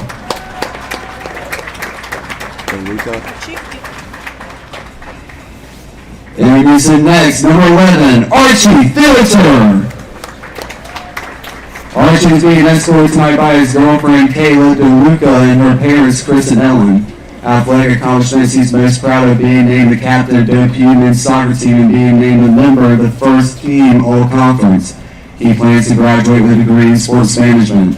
His plans after graduation enter the workforce. Archie would like to thank his family and friends for supporting him, Coach Huber, Coach Ozzie, Coach Ortiz, and Coach Barnhart, and the rest of his teammates for welcoming him into the program with open arms and always having 100% faith in him. Ladies and gentlemen, Archie Filter!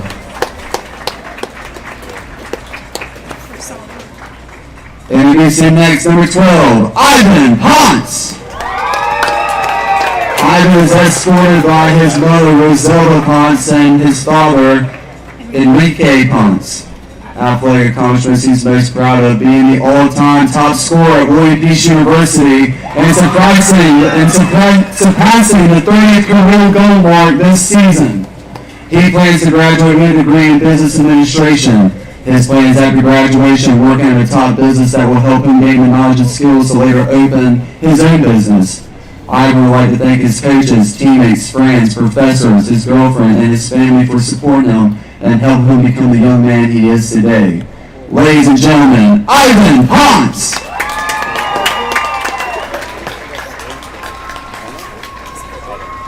And lastly, from Port-au-Prince, Haiti, number 25, Didi San Luis. Didi is escorted by his father, Stuart Clayton, and his mother, Leslie Clayton. He plans to graduate with a degree in business marketing. His plans after graduation include being a Haitian Creole entrepreneur and also planning on starting his own business in the future. Didi would like to thank the coaching staff and his teammates. He'd also like to thank his parents, his brother, and the rest of his family for their support. Ladies and gentlemen, Didi San Luis!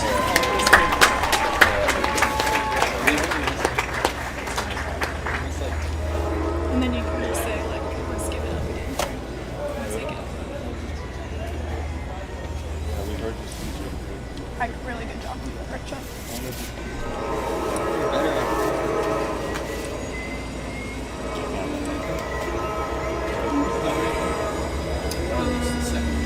I'll ask somebody else.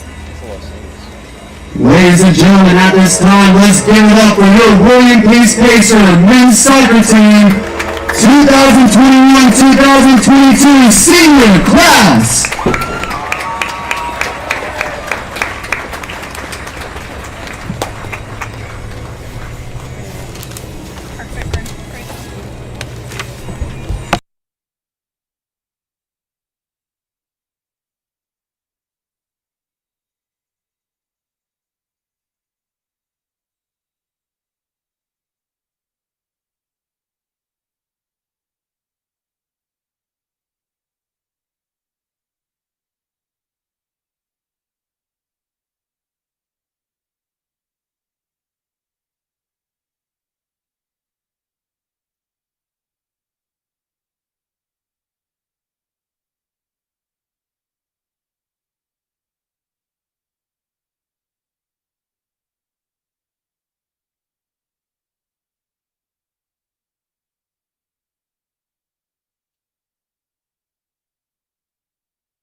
This is a broadcast of William Peace University Athletics presented by the Athletic Communications Department on the Pacers Sports Network. Fans, for the latest news and updates from William Peace University Athletics, please visit GoPeacePacers.com. You can also like the Pacers on Facebook or follow the Pacers on Instagram and Twitter at GoPeacePacers.com, where this is senior night for your WPU men's soccer team. If you joined us for the WPU women's soccer team senior day, we hope you enjoyed the live stream. We want to thank you for joining us once again on the Pacers Sports Network, where it is now a beautiful Saturday evening. Clear skies now in the distance. Temperature as low as 68 degrees, and it's going to make for a beautiful night here at Wake Med Soccer Park as we honor the WPU 2021-2022 senior class as the Pacers host the 4 wins, 8 losses, 1 draw overall for the season. Mary Baldwin Fighting Squirrels. The Fighting Squirrels come into tonight's matchup with a USA South Conference record of 1-3. And of course, your William Peace Pacers coming to tonight's matchup with an overall record of 7 wins, 1 losses, 1 draw, 2 wins, 1 loss, 1 draw overall in the USA South Conference.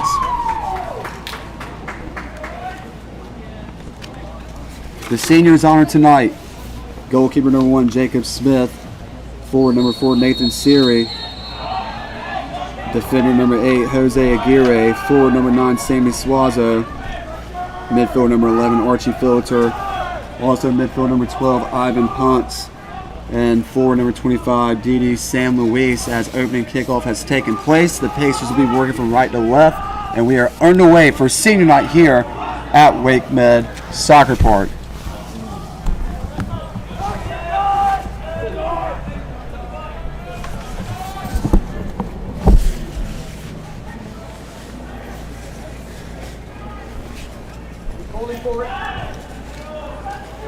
Pacers in their all white, green numbering with the green trim on the bottoms. Fighting Squirrels come tonight in their all blacks with white numbering and white stripes down the bottoms.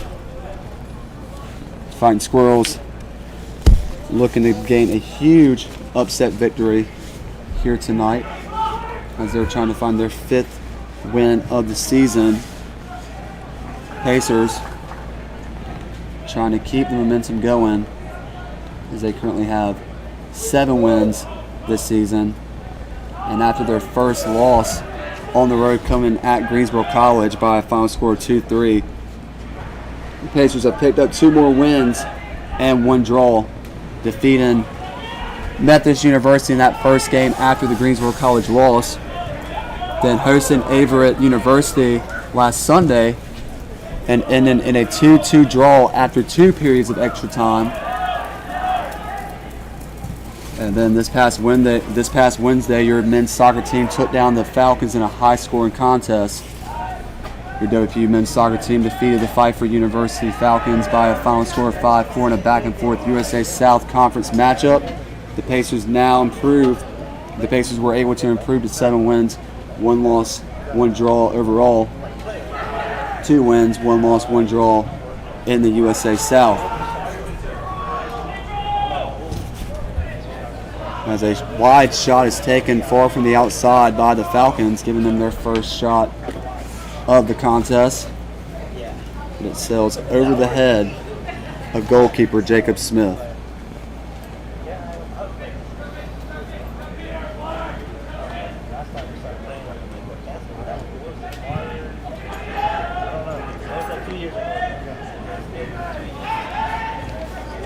Falcons win it back. Pacers are able to put a stop on it. And so far, this has been a high-paced, high-octane game to start this one on a beautiful Saturday night for senior night. As the Pacers are drawing up an attack, they lose it out of play, throwing going in to the Fighting Squirrels.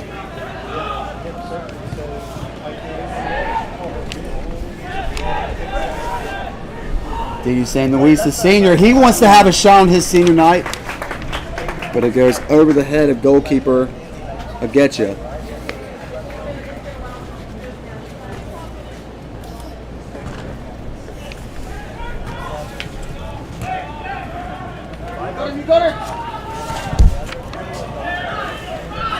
As a Getcha clears this one out to his right side.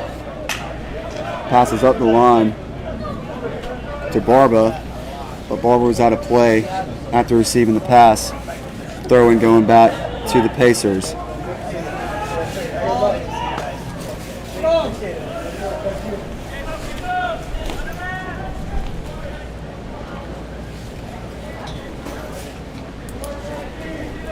Pacers now working down the near sideline. Alvarez can't hold on to it. Pacers trying to keep the pressure down in the Fighting Squirrels area, and Campbell will just let this one roll out.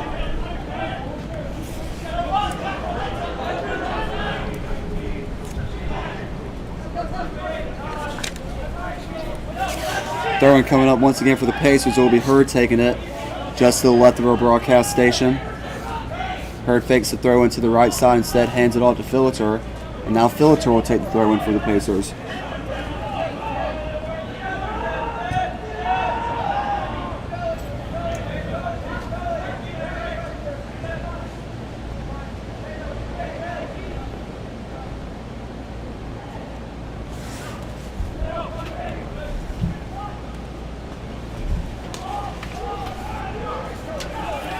Fighting Squirrels on the attack now as they cross the midfield area. Good job there by, I believe, Aguirre to stop that pass attempt.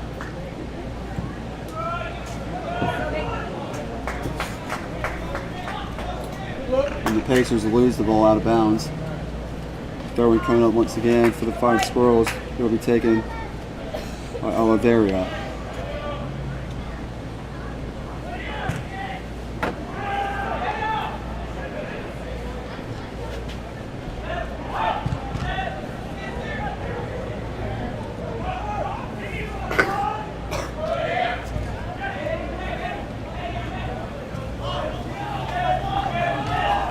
Pacers drop it back to the back line. Now try to switch fields at the midfield area to the right side. Here we go over the head. The initial target, Sammy Suazo.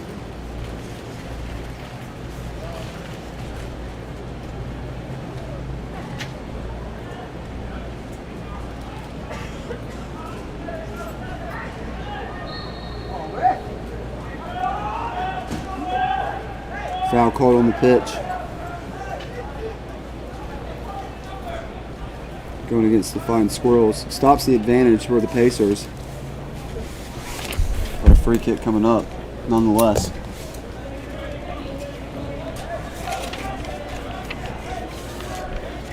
As the Fighting Squirrels pick up their first foul of the contest.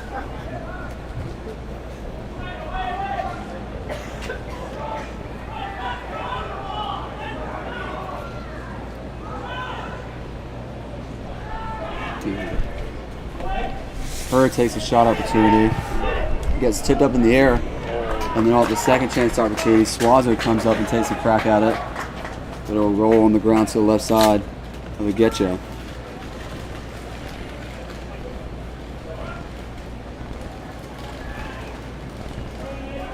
Fighting Squirrels win the ball off the goal kick. And they'll drive it back to their back line. And Jared Curling.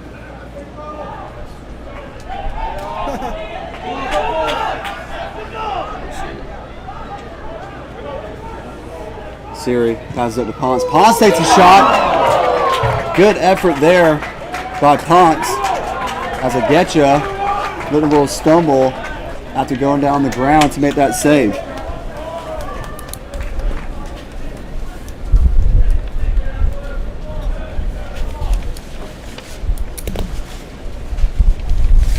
Fighting Squirrels taking their time, bringing it up.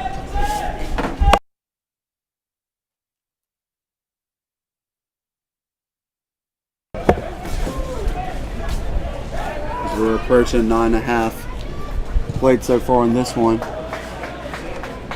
This ball goes out of play once again.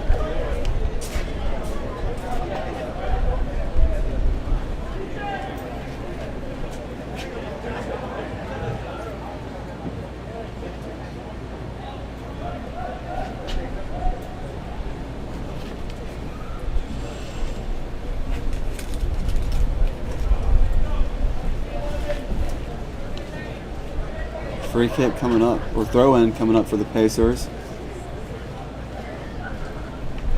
To the far left of the midfield area. Long throw in into the box. Though instead goes off the head of Reed of the Fighting Squirrels. Possession will remain with the Pacers.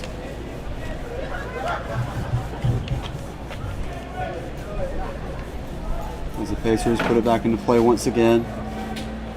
And it's taken all the way down.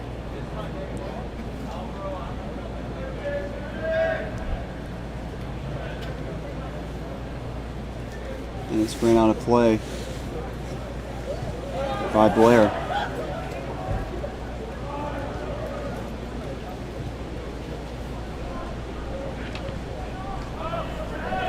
Fighting Squirrels push it up. 2 men on the midfielder for the Pacers. Throw in given to the Squirrels. They'll drop it all the way back to their back line and all the way down to Getcha.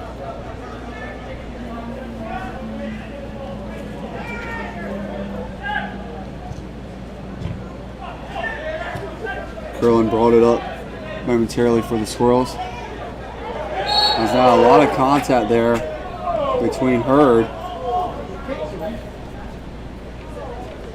and a little of extracurricular communication.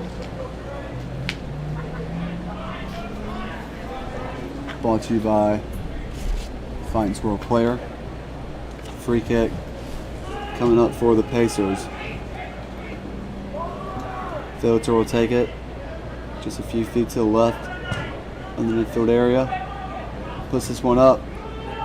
Squirrels are able to get to it first as Ponce try to just get a foot up there to try and sneak that one in. But Getcha comes up with it.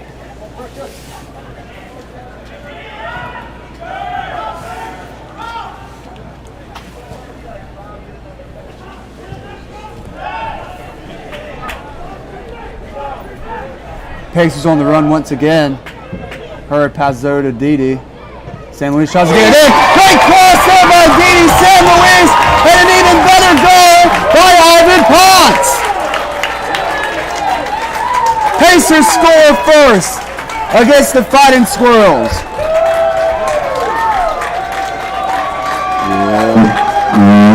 Peace, Pacers, goal! His 10th of the season, scoring number 12, Ivan Ponce. Assisted by number 25, D. San Luis.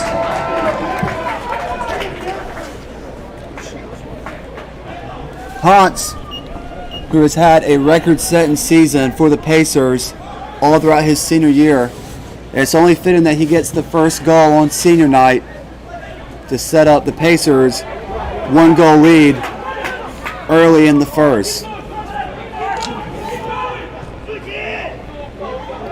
And the Pacers on the attack once again as Hurd takes a shot and just shoots this one all the way up and out of Wake Med Soccer Park. And that's the thing about this Pacer team, like Coach Huber and the rest of his staff talked about, is once they get a goal on the board, they'll quickly start to put on the acceleration on the defending team and apply some major pressure through the back line. And let's see if the Pacers can do that as they have a 1-0 lead and have scored first on their senior night.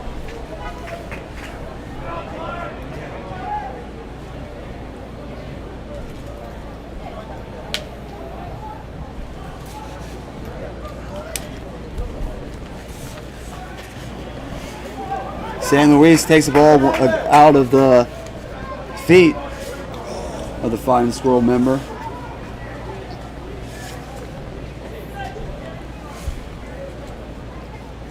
As it was Blair who had the ball stripped away from him by San Luis. And the Fighting Squirrels will start back over.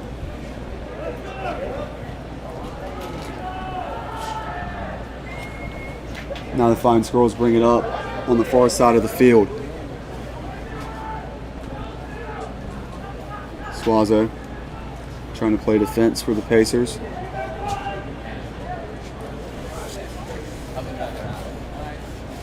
The Flying Squirrels will advance the pass.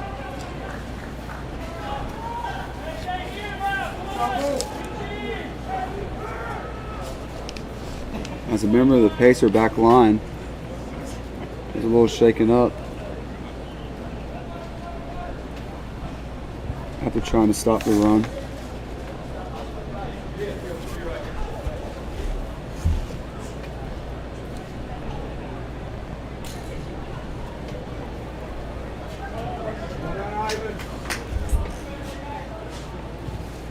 As it was Williams, who's a little tripped up after the previous play. And he shows that he's good as he extends that ball out of play to give the Flying Squirrels another throw in.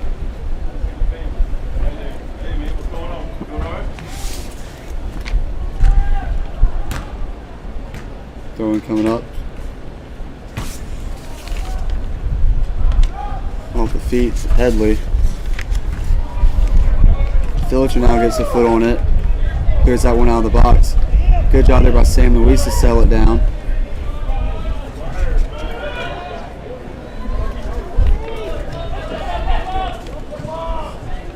And once again, the Pacers doing a great job of getting the ball out of their area. It's now Alvarez. Tries to send the long ball down. But Ponce is able to track it down. Ponce now putting on some good steps. Ponce takes a shot. Goes out right wide. Ivan Ponce was playing a little footloose there with the defender. He was able to cock back that right foot. And even though he sent it right, the Pacers were able to put up their 7th shot already in this one, as compared to the Flying Squirrels 1.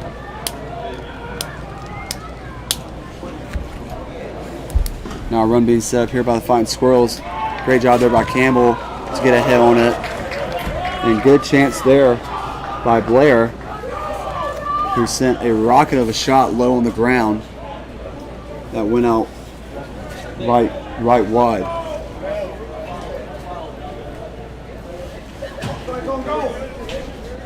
Freshman previous shot was taken by Robert Hells of the Fighting Squirrels. We've reached 29 minutes left to play here in the first. Pacers with a 1-goal lead. So now both teams just sending the ball back and forth up into the air. Both teams still trying to settle it.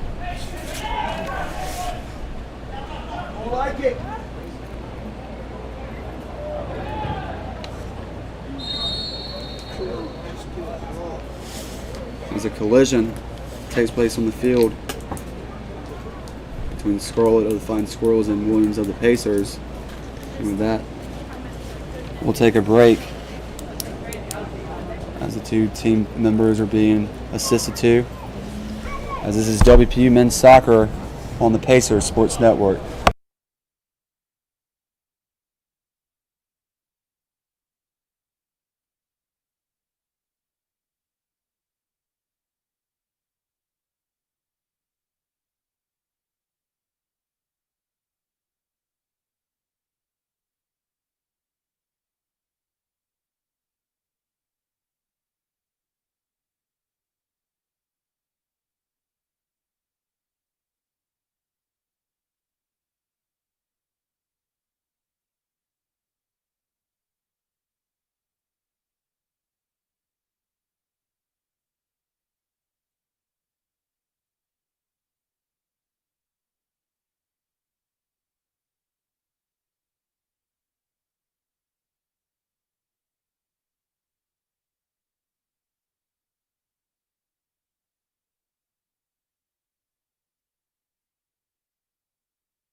Welcome back to this broadcast of WPU Men's Soccer on the Pacer Sports Network, presented by the Athletic Communications Department on the WPU Athletic YouTube channel.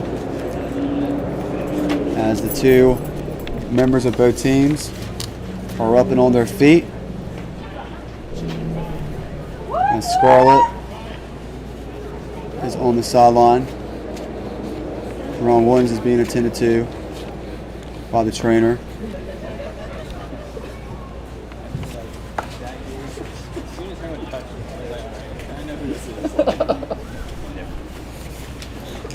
As we'll wait for the official substitutions to come on. And we also wait for the officials to clear what it is that they're discussing. I think they're trying to see if Williams can come back on.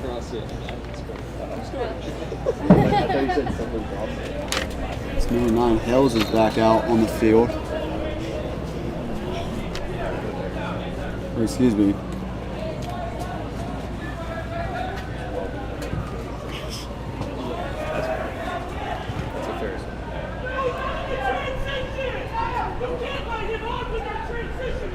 As Coach Huber is upset at the fact that the official allowed the returner, Raji Scarlett, to come back on the middle transition.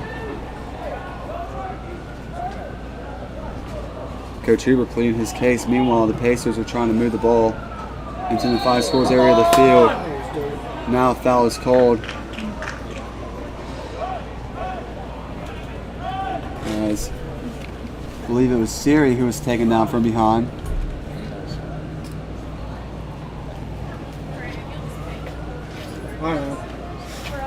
We get ready for another substitution to take place for the 5 scores. Coach Huber still pleading with the official.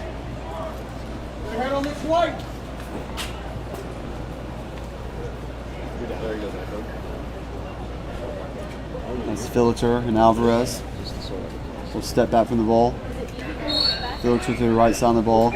Alvarez will take the shot. Alvarez actually fakes the move. Filter comes up, takes the shot. Fighting Squirrels get it out momentarily. Filter drops it back down to a low member of the back line in Aguirre. Now members of the Pacer back line starting to get back as Filter makes contact. And a foul will go against the Pacers as Casco is shaken up. And now head coach Mike Bear, I should say, will talk things over the official at midfield. There's a free kick's coming up just a couple feet of the right of the midfield circle.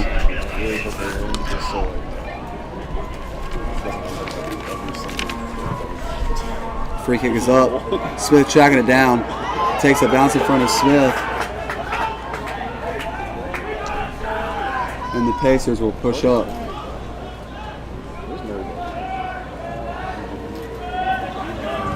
Filter now will bring it up. Filter is Sam Luis.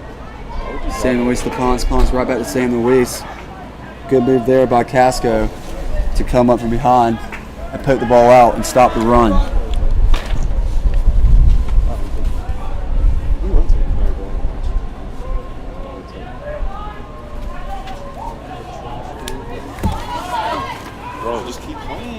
Now the Fighting Squirrels making a good run.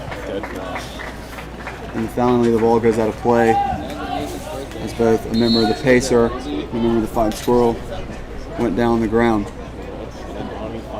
There's now number 28, Carson Brooks, will come on for the Fighting Squirrels. And number 10, Scarlett, will come off. Because I didn't play. And I remember. Off the goal kick. Smith puts it up. And number 12, Reed, gets all the way up there. Above the head of Aguirre. No foul called there.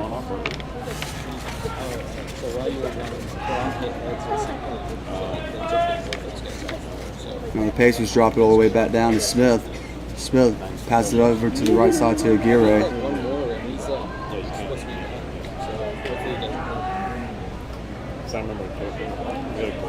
Filter to the right of us.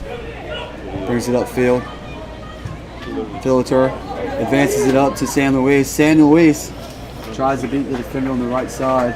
But instead, Curlin's able to run it down and get it out for the Fighting Squirrels.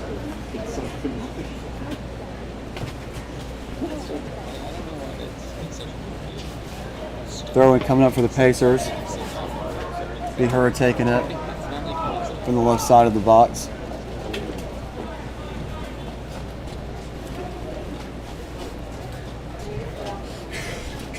Throw is up.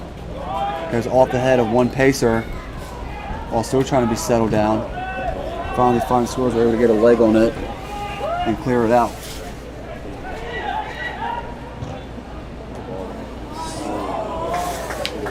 Hurd with an attempt to get the ball in the box where Ponce was crashing in to try and put a head attempt on it. But Getcha shuts it down.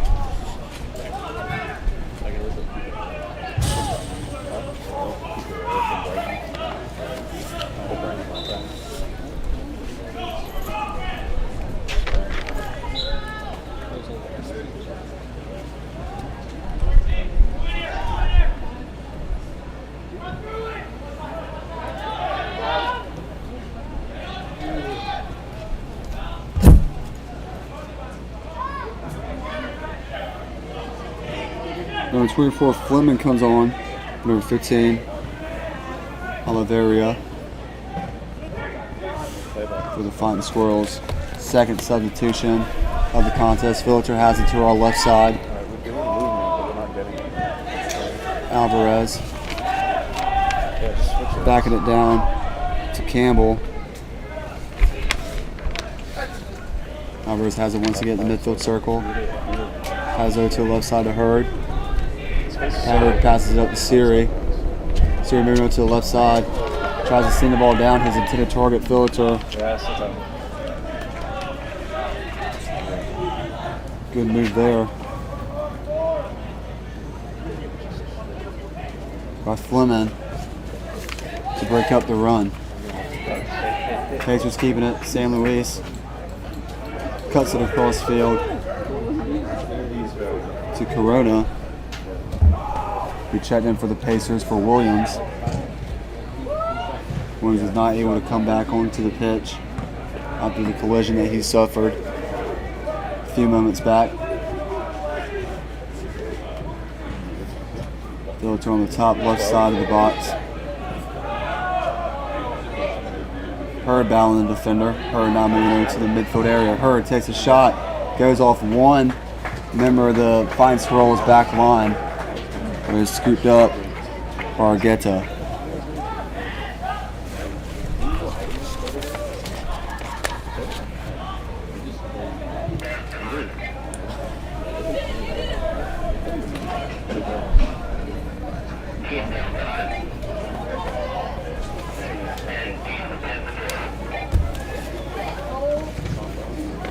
Pacers unable to clear it out. A lot of contact over there on the far side by Headley.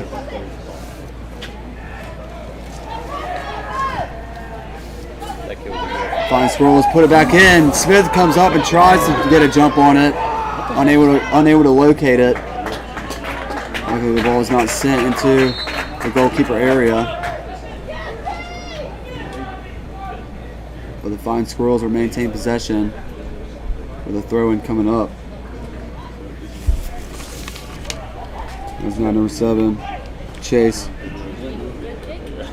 Capola checks on for the Fighting Squirrels.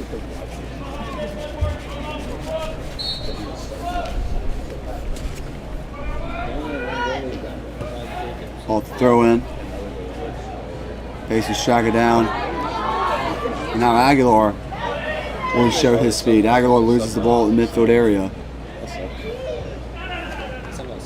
Aguirre is there to try and keep it. Pacers are able to recover and get it back.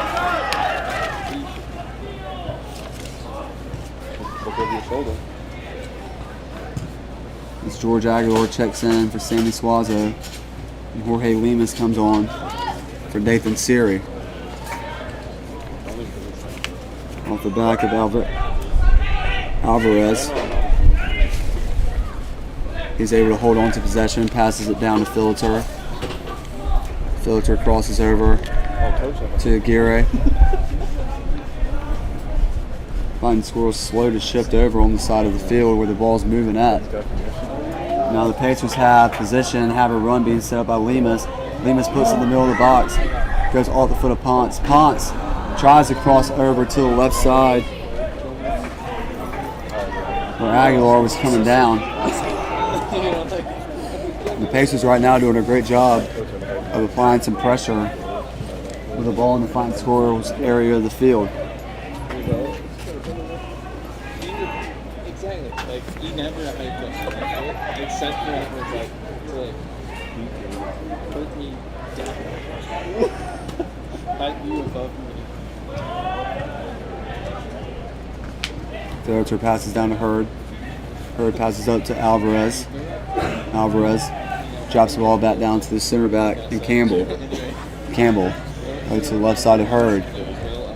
Hurd back down to Campbell. Campbell pushes over to Alvarez. Alvarez passes over to the right side to Aguirre. Now Aguirre will make the push. Passes up to Lemus. Lemus tries to put the ball downfield for, I believe, Corona, who's being sent down to make the push. So a foul was called against Corona. You know, he was the one being wrapped up by a member of the Fighting Squirrel.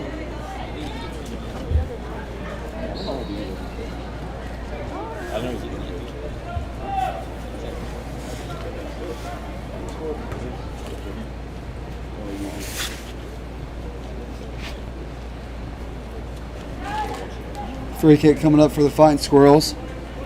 Under 17 and a half left to play here.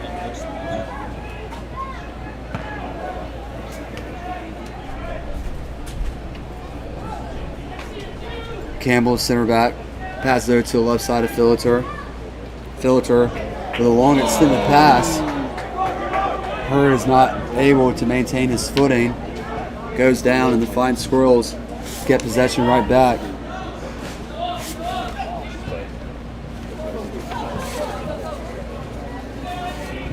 That's Campbell. Try to clear this one back out. Fleming passes over to the right side, but Barba is called offside for the Fighting Squirrels.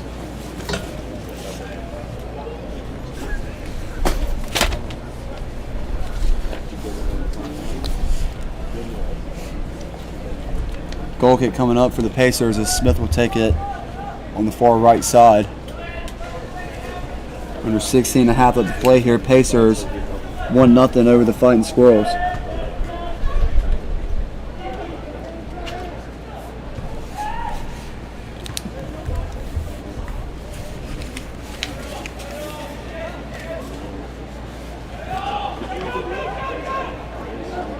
Ponce trying to track down the goalkeeper.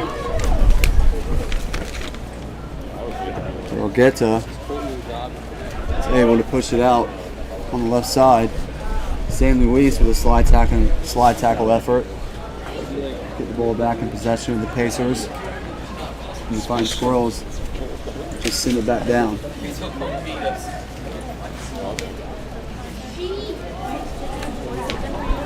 Ponce able to find his footing.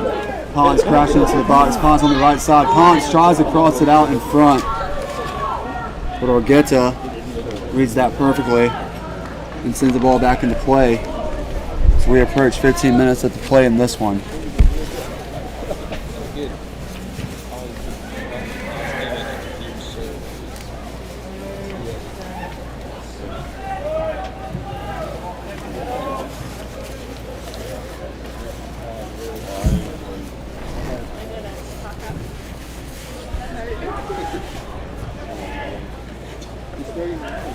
Midfield area.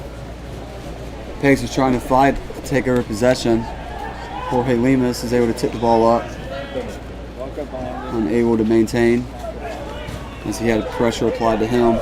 Pacers get it right back though.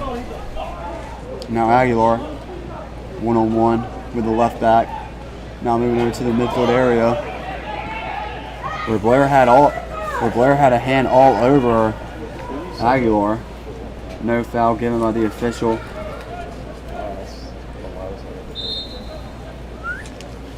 The ball is sent out of play. We'll have some substitutions coming up for both teams. Number 17, Randy Ramirez will check on for Alexis Barba. Didi Sam Luis and Danny Alvarez will check out. Alex Hernandez and Andres Lopez will come on for the Pacers. Just over 13 and a half to play here in the first half. Off the corner kick coming from the right side. Lemus gets a head on it. Forced Geta to back up just a little bit. The Pacers come up empty-handed.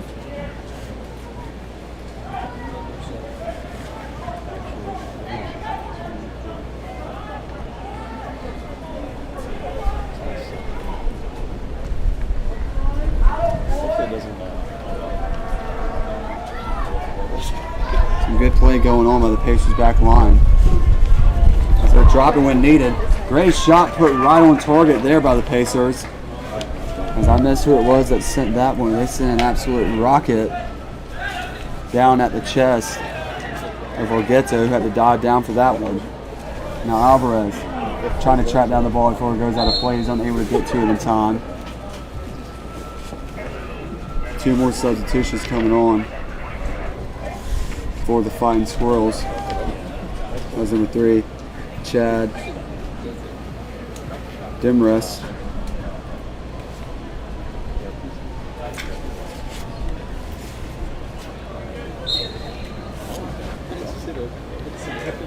And Bador, I should say.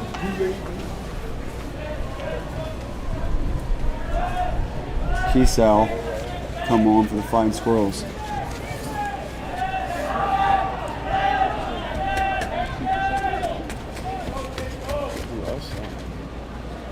Smith comes up out of the box. Sends this one back downfield. Ponce is able to come up with possession for it. Alvarez once again trying to race down the left side, but is unable to get possession of the ball before it goes out of play.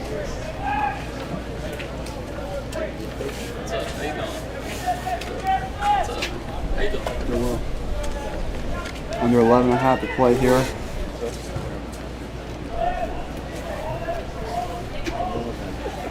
Lopez puts the ball in the middle. Shot taken just over midfield by Aguirre, who came up from the back line.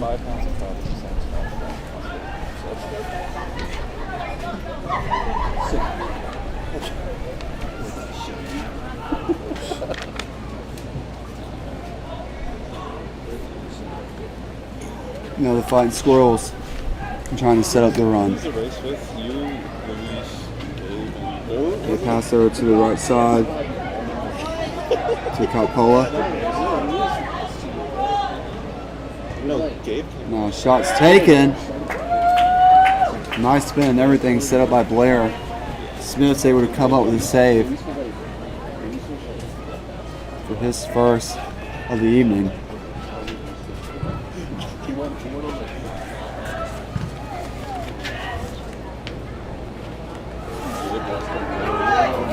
Pacers are able to shoot the ball away, trying to crash through the box. The last second attempt there by Hernandez for the final push for the Pacers. They're keeping the ball in the Fighting Squirrels area.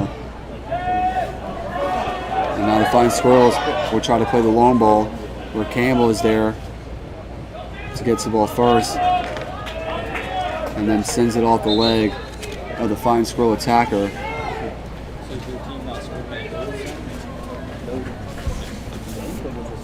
Number 18, Kofi Apij will come on.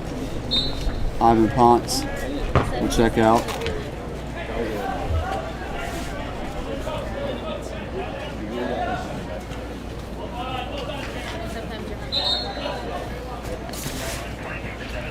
Under 9.5 to play. Throw-in coming up for the Fighting Squirrels to the right of our broadcast area.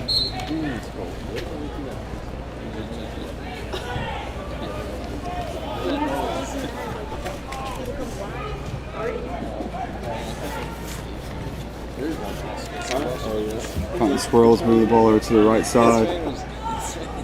Lemon now tries to take this one all the way down to the corner where he's brought down from behind.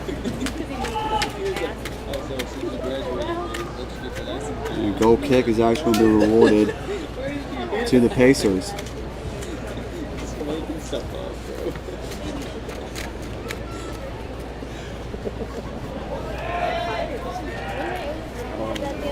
Campbell now passes over to the right side. Pacers start to bring it up.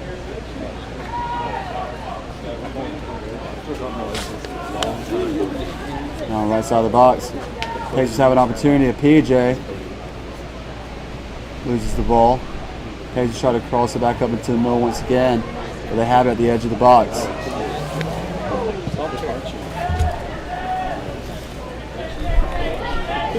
And the Fighting Squirrels send it back down.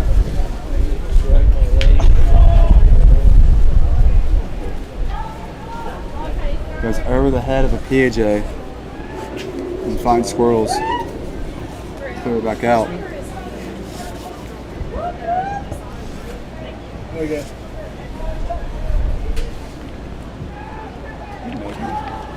Hernandez now. Short pass up. Pacers are in the box. They draw back up to the middle where Aguilar loses it. PJ tries to put it back in. Pacers still battling to bring the ball down. As it's taking multiple bouncing jumps in the box. And then finally the Fighting Squirrels are able to bring the ball down. And they try to play the long ball once again down the near sideline where Campbell and Reeves battle for it. Possession will stay with the Fighting Squirrels. Curling with possession. Passes it up the middle. Extends the pass a little too much. As the between two leads was cutting in from the right side. And Jacob Smith is able to pick this one up for the Pacers.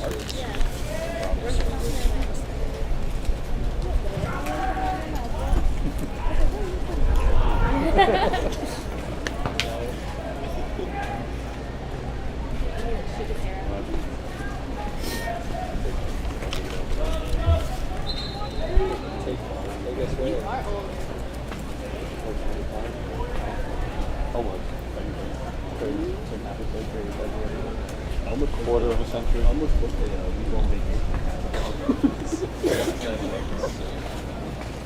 quarter of a century. I think when I turned 25. Substitution being made for the Fighting Squirrels. Dominic Fleming comes back on for Eddie Casco.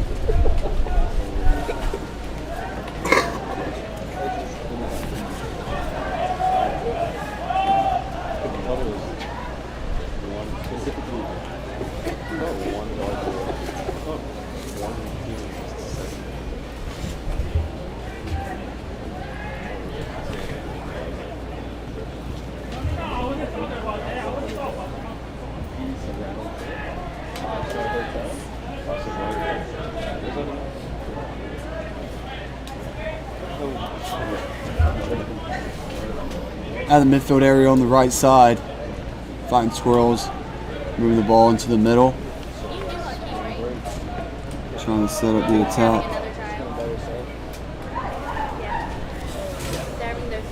Drop it all the way back to their back line. Bring the ball up once again. Yeah, but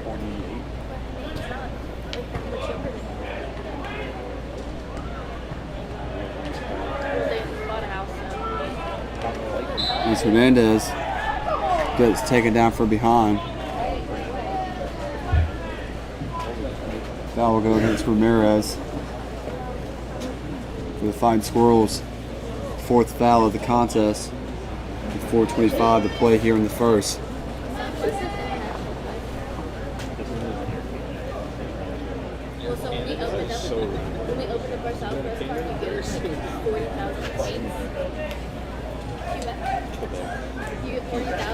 Free kick will be taken by Smith. Just over 4 minutes to play now. Aguilar tries to go up for that one, misses. Fighting Squirrels send it right back downfield and try to play the run as Campbell sends it out. And the Fighting Squirrels are in a hurry to get the ball back into play as Brooks tried to extend the play and the advantage. And now the Mary Baldwin coaching staff unhappy with the official's call.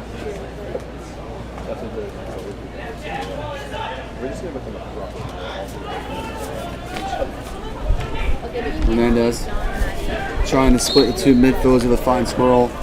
Foul called against the Pacers. Mary Baldwin once again tries to play the long ball with Campbell. He's able to put a head on it. Billiter will send it back up down the right side. Now Lemus tries to make a run in the middle. Aguilar comes up to add the assistance in the attack.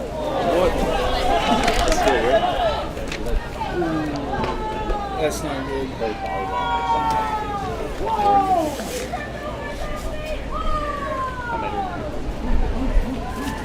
Now the Fighting Squirrels look to make the run on the left side. Their efforts are broken up. 2.5 to play here. And just like that, Aguilar has found some space on the left side. Aguilar regains his foot and passes over to the right side. Ball is settled. Shot taken by PJ. And it's blocked and goes out to the right side. Great attack effort there by the Pacers. And all-star number 19, Ileana, lost his foot in for the Fighting Squirrels. Fighting Squirrels were able to get the ball in the Pacers area momentarily as they were crashing in from the left side. And just when they got to the edge of the box, had the ball taken away from them, and the Pacers immediately went on the run. And a great long ball sent up by Hurd. I was able to find its way for Aguilar, and off the corner kick opportunity. Ball is on the ground. And Ongueta goes down, quickly gets back up to put the ball back into play. Aguilar once again on the attack. Aguilar battling one-on-one with Curling. Pacers keeping the ball in the Fighting Squirrels area of the field.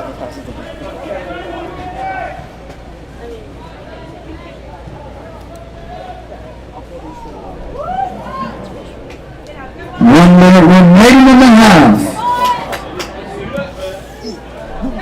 Pacers look to extend their lead to going into halftime as the Fighting Squirrels are falling all over each other. And they have the Pacers defenders all out of sorts. Pacers maintaining the pressure. 30 seconds to go. Here's a shot taken by Lemus. Lemus scores! Pacers, under 30 seconds, extend their lead to 2 goals.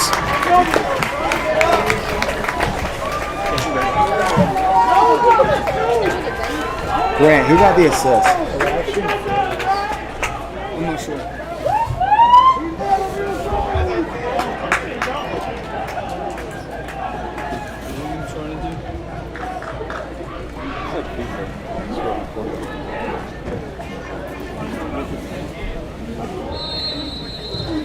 William Peace Pacers, goal!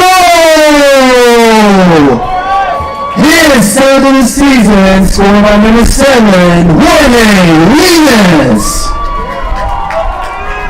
Assist by number 18, Kofi Epije. Shelby, I do that. 7, 6, 5, 4, 3, 2, 1. Fans, that is the end of the first half. Our halftime score will be William Peace Pacers 2, Mary Baldwin University Fighting Squirrels 0.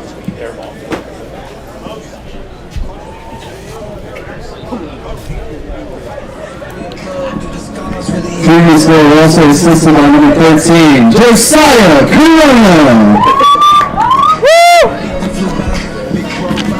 So the Pacers, at the first half marker, have extended their lead to 2-0. While Jorge Lehman's second goal of the season, scored by number 7, off the assist by Josiah Corona and Kofi PJ. We have reached halftime once again here at Wake Med Soccer Park. Our halftime score here William Peace Pacers 2, Mary Baldwin University Fighting Squirrels 0. Coming up, we'll have first half analysis and stats and more brought to you by GoPeacePacers.com. But at first, we're going to take a quick pause as we reach halftime. We're going to use men's soccer team as you're listening to coverage on the Pacers Sports Network.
Welcome back to live stream coverage of your William P. Pacers men's soccer team on the Pacers Sports Network, presented by the Athletic Communications Department of WPU.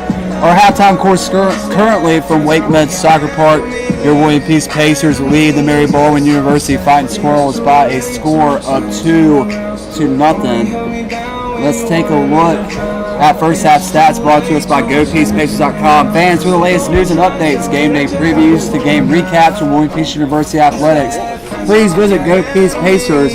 You can also like the Pacers on Facebook or follow the Pacers on Instagram and Twitter at Go Peace Pacers. Pacers do control a 2-goal lead. They had a very outstanding first half of good passing and also playing the long ball very well and also keeping the ball low on the ground, extending out passes. And they were able to execute 2 goals in the first half after a total of 13 shots taken by them. 2 team assists along those 2 goals. Josiah Corona and Didi San Luis being awarded the 2 assists for the 2 goals scored. Total of 16 shots taken between the 2 teams in the first half. Pacers out shooting the Mary Baldwin University Fighting Squirrels at a dominant 13-3. One of those 3 shots on target for the Fighting Squirrels. 9 of those 13 shots on target for the Pacers. Pacers with 2 corner kick opportunities. Pacers also already getting the ball into the box. Shot taken. Shot off the goalpost on the second chance opportunity. The Pacers are unable to capitalize. I spoke too soon. The Pacers now with 14 total shots in this one. Great run there by the Pacers and great shot opportunity by Danny Alvarez, as the Pacers were able to deny the Fighting Squirrels long ball opportunity. He was able to find good space in the midfield area and a great setup on the left side as we have a corner kick approaching from the right corner. Filter will take it. Shot is put up. Fighting Squirrels just battling to get it out, and they do get it out of the box momentarily. So Pacers now with 4 corner kicks. The Fighting Squirrels still looking for their first. 7 fouls in total between the 2 teams. 4 for the Fighting Squirrels, 3 for the Pacers. There are red cards, no yellow cards called in this one. 1 offside call against the Fighting Squirrels. 7 saves having to be made for Ageta. 1 save having to be made for senior Jacob Smith. Shots forced. In total, 18 between the 2 teams, 15 for the Fighting Squirrels, 3 for the Pacers. 2.5 played already in the second half.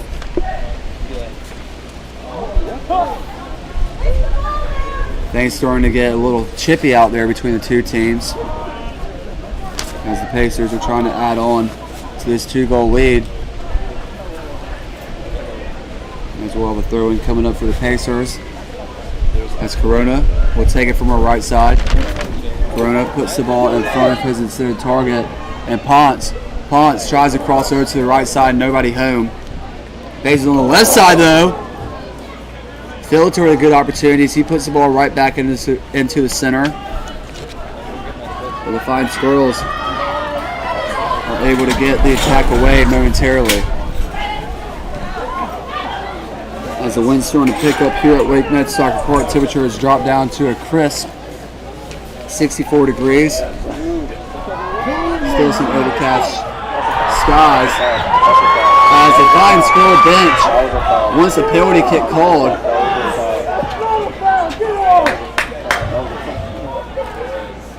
As the Pacers escape that one.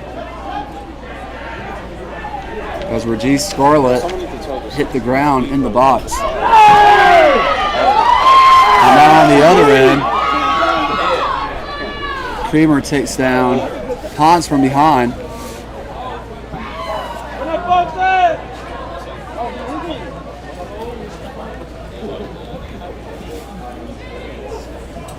Throw-in coming up for the Pacers after what I thought was a foul. The ball was knocked out of play. There's some extra contact between the 2 players. There's a throw in by Hurt. He gets it right in the center of the box. Shots taken, but Aguilar just sends this one up into the air and out of play.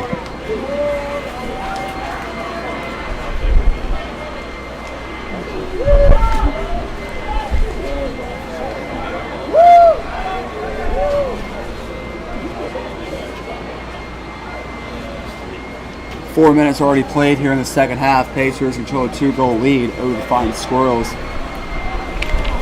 In the Pacers 2021 senior night. This closes out the last home game of the 21 fall season for the Pacers. As the Pacers will close out the remainder of the season on the road for 3 games. As they'll travel to North Carolina Wesleyan this Wednesday. Next Saturday they'll travel on the road to Southern Virginia University, and then they'll finally close out the regular season 2 weeks from tomorrow at Ferrum College in a non-conference matchup before USA South Conference play begins on Saturday, October 30th. Anybody remember him? Dustin, the big ass farmer. Felix are now on the left side. I think he's over there. Chips it up. To the top right. With a hat. Goes off the head. Lemus though is there, as that was almost a costly mistake. I swear to God, that's it. As Kopla put a head on that. Was unable to clear it out.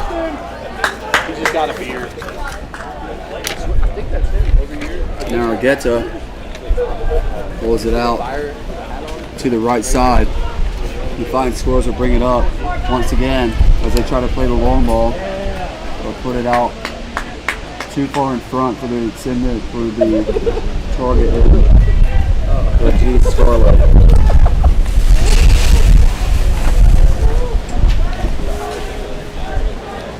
As the wind's starting to pick up more and more here at Wake Mid Soccer Park.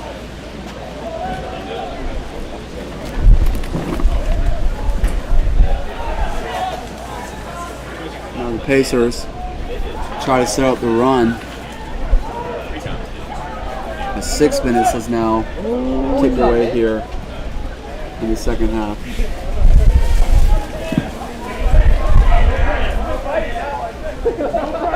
Throwing to the left of our broadcast area. Whistle given. Foul going against the Fighting Squirrels. So far the Pacers are getting all the calls that they want in this one.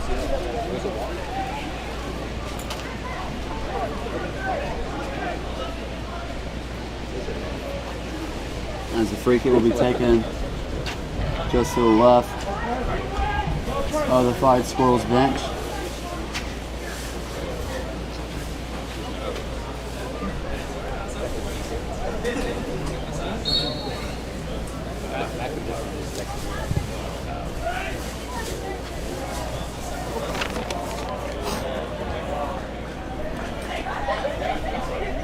Ball rolls out of play on the far side of the field.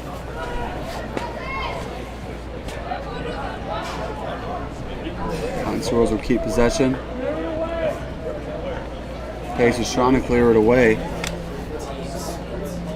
They do momentarily, but another throw-in coming up for the Fighting Squirrels. Shot taken. Campbell's there to put a head on it. And Smith uses his height to his advantage. And is able to jump up, take the ball out of the air on that one. Kick is up by Smith. Goes off the head of Lemus. And Creamer comes up to put it back in the Pacers area of the field.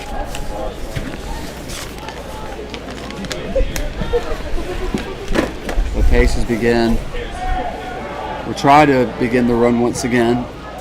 Fighting Squirrels trying to play the long ball once again. Goes off the leg of Scarlett. And Scarlett will be whistled offside before he can try to put a shot opportunity up.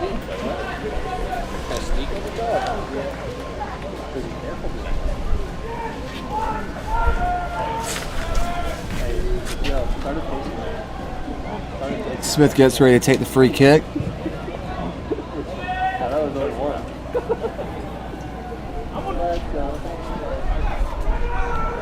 Now the Pacers on a breakaway attempt. looking to connect with Ponce.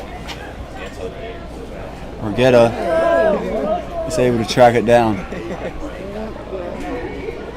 This guy is so bad on the ball.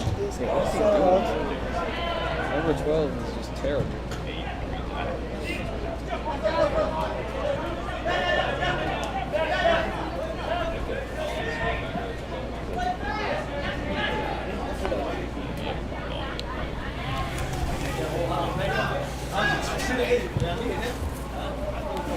The Squirrels try to play the long ball once again as Hales tries to track it down.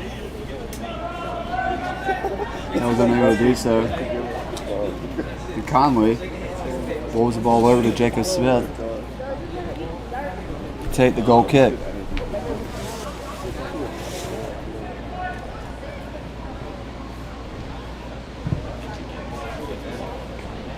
That is my...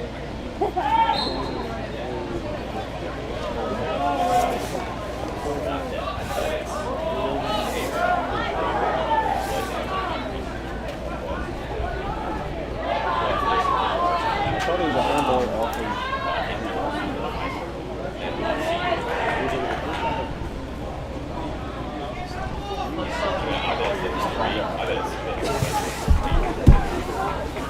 The Pacers now return the favor of playing the long ball.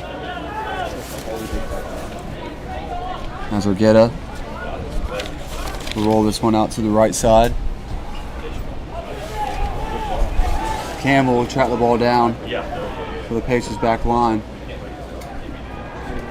Try to pass it to Filter. Filter had the ball stripped away from him.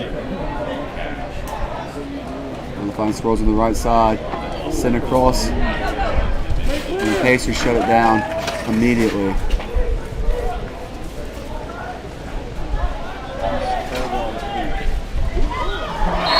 Hurd tries to track it down, extends the leg out. Foul call against the Pacers. Reed will quickly kick it back into play, downfield to Creamer. Creamer now passes those to the right side. One-on-one opportunity there as Smith just sticks his knee out. Smith now in front of the goal. Pacers now doing a great defensive job, and the Pacers deny the Fighting Squirrels on back-to-back-to-back shot attempts.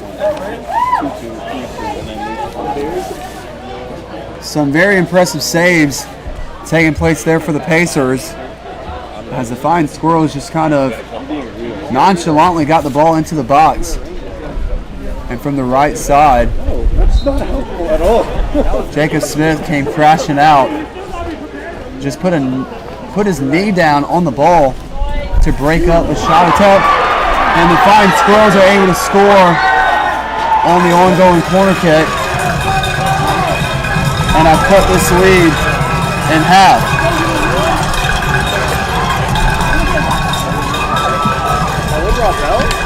And the Fighting Squirrels are treating this, I guess, a game-winning goal, but it certainly cuts the momentum in half and stops the energy that the Pacers had going.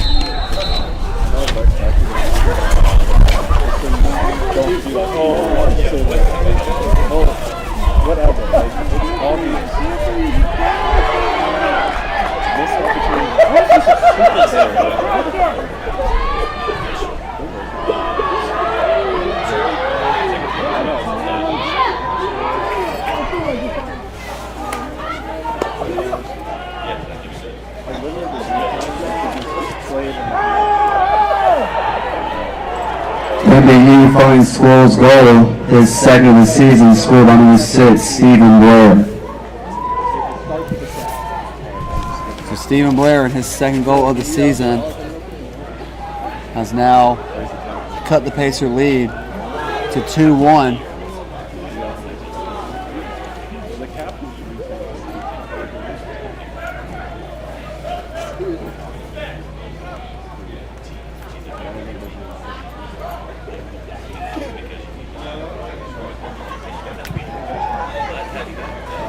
And now at the goal kick by Smith. Go-to is battling for possession, and now time for Alvarez to make a move like that. As now we're starting to have some extracurricular activities between the two teams. Some pushing and shoving going on.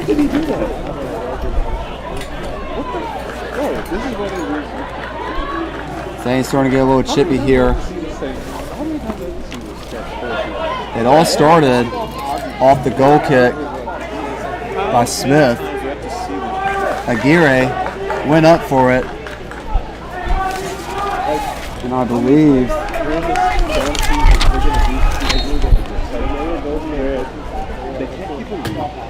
it was Warshaw, number 36 of the Fighting Squirrels, who challenged it from behind.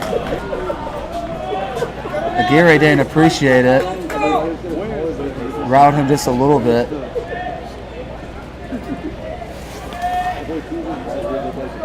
And as I believe number 18, Casco of the Fighting Squirrels, was trying to slow the ball down. Then when Aguirre got tangled up, and Aguirre obviously just swung him down on the ground. And Alvarez, or excuse me, it was Alvarez called for the foul and was also given the yellow card.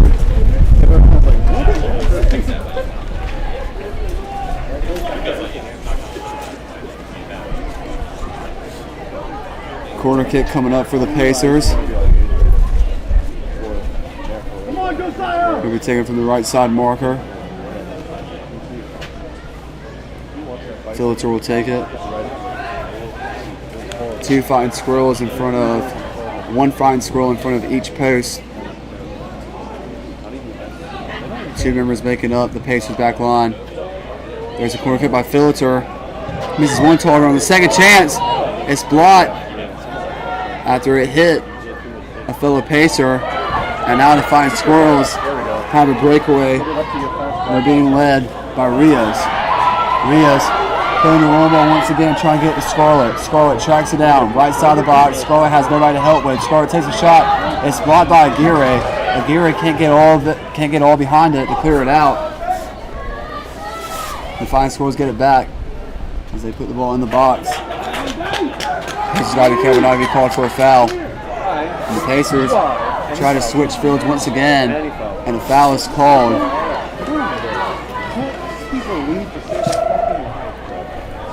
And I believe initially it's going to be called against the Pacers.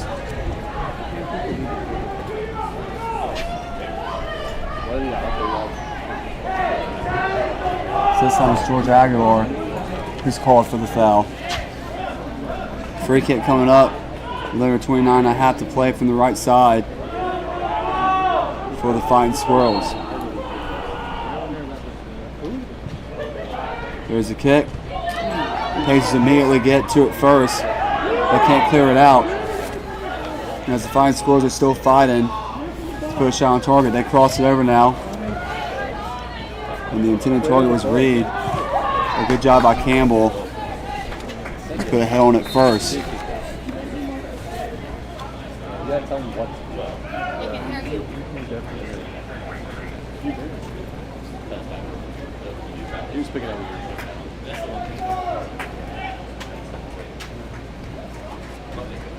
Fleming and Hills come back on for the Fighting Squirrels.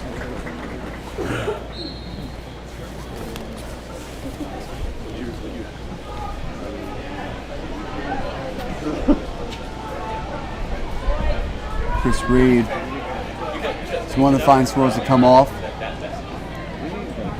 Alex Macedo comes on for Alex Hernandez of the Pacers. And the Fighting Squirrels have a corner kick opportunity coming up on the far side marker with under 28 minutes to play.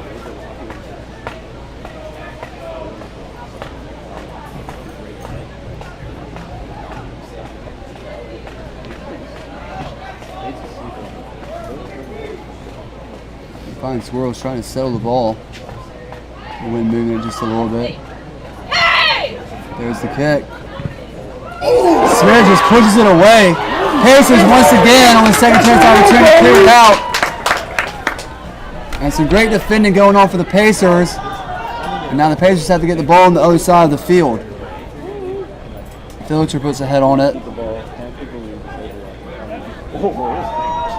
Aguilar brings it down. Pacers try to switch field.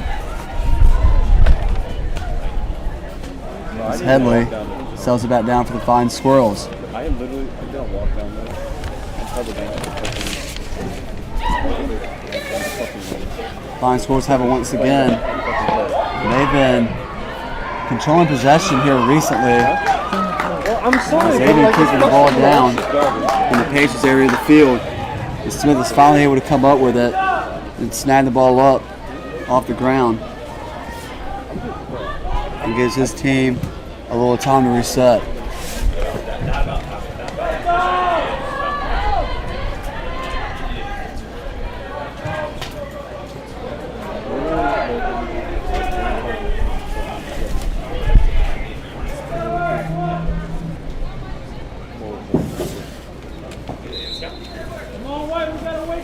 Goal kick coming up once again for the Pacers.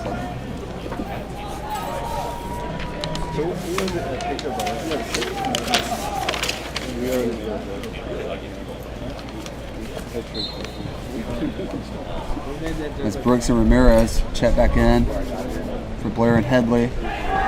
Stephen Blair being credited the first goal of the night for the Fine Squirrels off his 3 total shots, 2 of them being on goal. Blair leads the Fine Squirrels in shots attempt tonight, followed by Costco at 2. With 23.5 to play, Pacers still holding on to the lead, but it's been cut down to a 1-goal margin.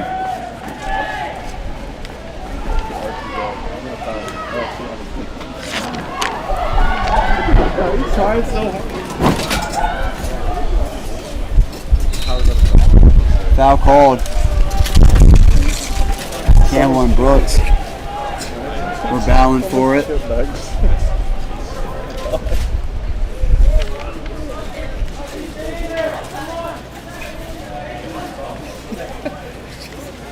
Free kick coming up for the Pacers.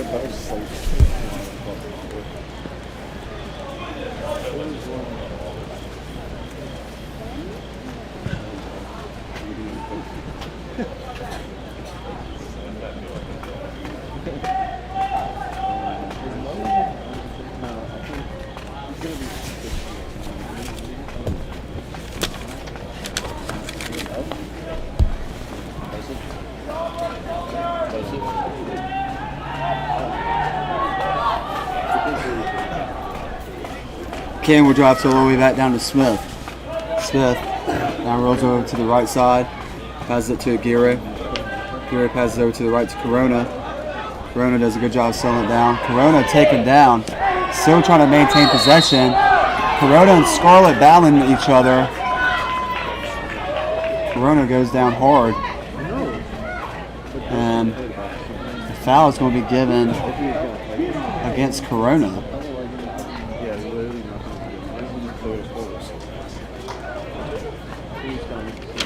Free kick will be taken by Fleming.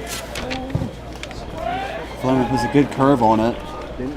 Falls right into the middle of the box, and Campbell does a great job of clearing this one out.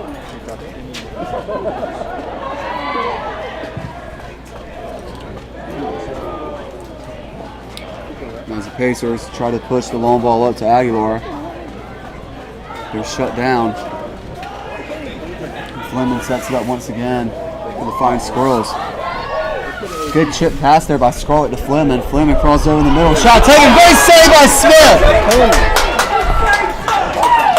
Pacers can't get it out fully. Fine Squirrels get it back once again.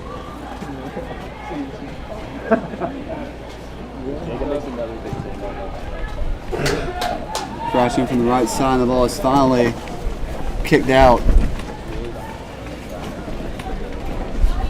by Hernandez. Another shot taken. Crosses over the right side of Smith and goes out of play on the left side of the goal.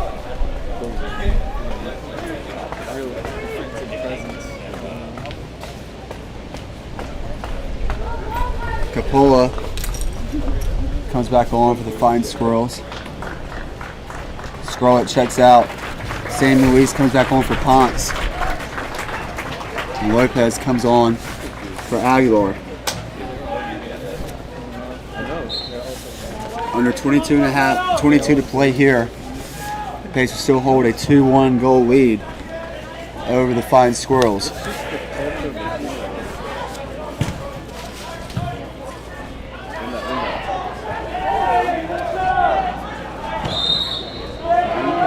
Now the official is finally going to call a foul. I was a little worried that they were going to get Corona for the push-off. I said they'd call it so late after the play initially happened.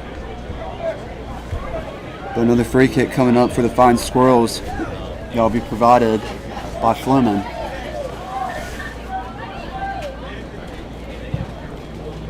Kick is up. Has some good air. Campbell jumps up to get it first for the Pacers. Fine Squirrels still maintain possession as they try to cross it over on the ground. And it goes out of play on the right side of the goal.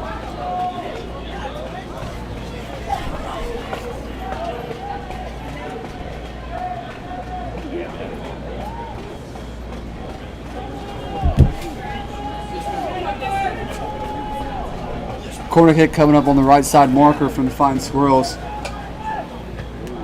Low kick. It goes off the leg.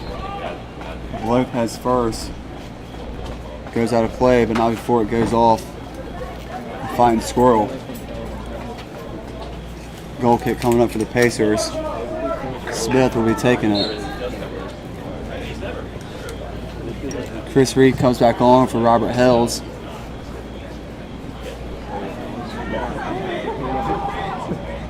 "20 minutes to play here.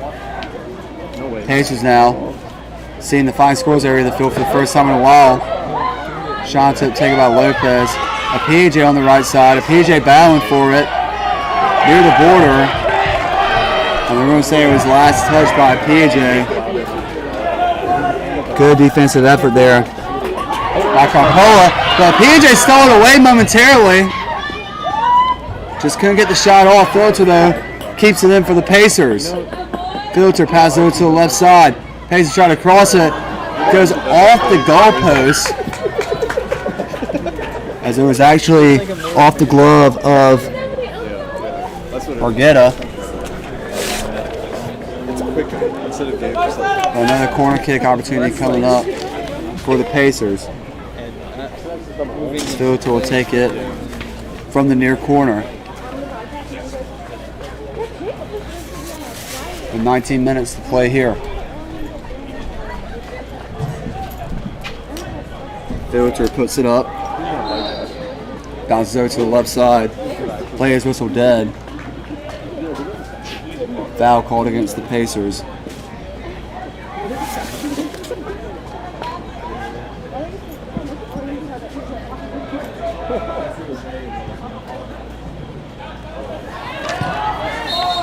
PJ settles it.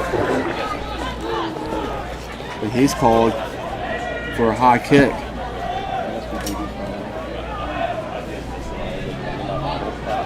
Free kick coming up for the Fine Squirrels. They race to get it in play. Trying to catch the Pacers unorganized. Fleming takes a shot.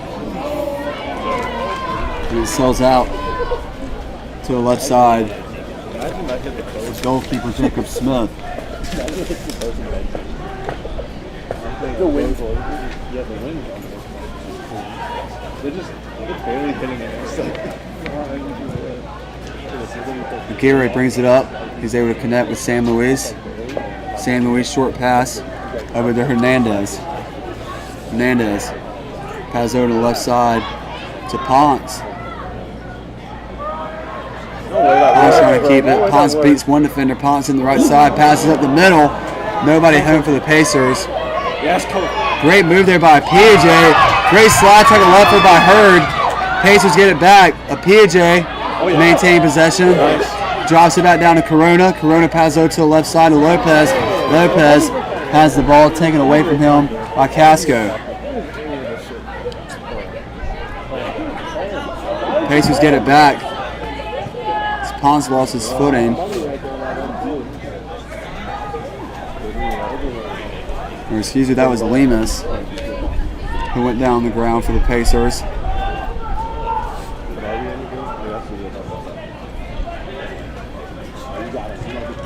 Reed passes it up. And Hurd will be called for a foul after coming up and challenging Ramirez from behind. Do they have weight rooms at Mary Baldwin? Free kick coming up, provided by Fleming. Kick is up. Smith tracking it down. Smith goes up for it. And once again, second time tonight that Smith has jumped over a Fighting Squirrel member to just rip the ball out of the air before they can make contact with it.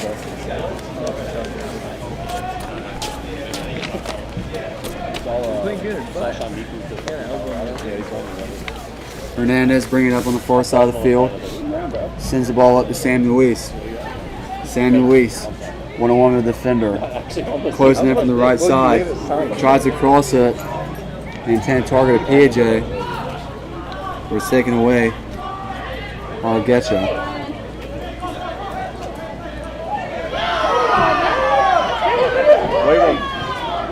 Ramirez is taken down once again from behind by Hurd. No foul call this time.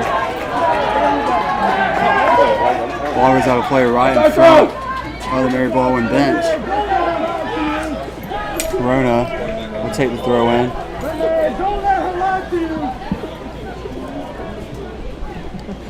Corona to Sam Luis. Sam Luis battling for it. A lot of pushing and shoving going on between the two teams. The Corona finally comes up and sends it back down into the Fine Squirrels area of the field, where Filator now settled on the far side, right at midfield. Wow, Andreas played, that was the fastest I've ever seen Andreas play. Hurd trying to get a hold of it for the Pacers. Fleming misses the header. Hurd is there. Hurd is shoved down. Arm across the neck. No foul called. But the Pacers get it back. And now Hurd. Oh shit! Provides a shove of his own. As the tent above the William Peace bench sailed over to the grandstand momentarily. A very high entertaining game going on right now here at Wake Med Soccer Park between these two teams.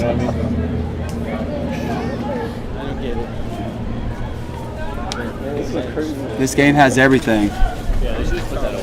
Some good goals, a lot of physicality, Tornadoes with the company. and tropical storm winds. Just scoring now. Pacers take a shot as it goes low left behind the net.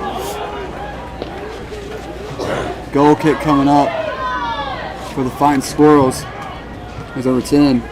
Raji Scarlett will check back on. Number 21. Alexis Barba. You know, sometimes I think, why would anyone go to any of these schools?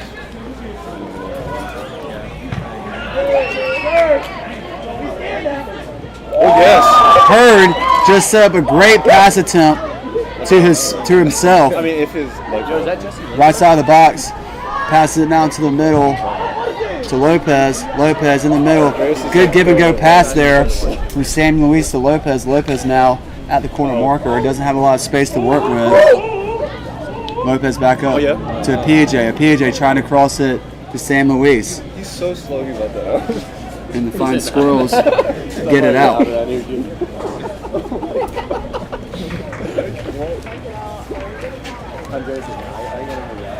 Throw in coming up for the Pacers. First, a substitution will be made. They're going to go ahead and give the throw in. PJ takes a shot. It goes off the leg of the Fighting Squirrel member. Pacers, though, still applying the pressure as Corona loses the ball. Now the Fighting Squirrels getting tangled up with one another, are unable to set up a run. And now they switch sides. On the far side of the field. Philliter there breaks it up. Philliter passes up to Lemus. Lemus drops back down to Lopez. Lopez tries to push it back up, but the Fighting Squirrels get to it. Yes. Get the run back. 25 run. Lemus now over to San Luis. San Luis over to the right side to a PAJ. A PAJ tries to cross it over. Yes. Hit it. Hit it. Misses the first target. Takes one shot. It goes off the arm of Agacha and rolls out of play to the near corner marker.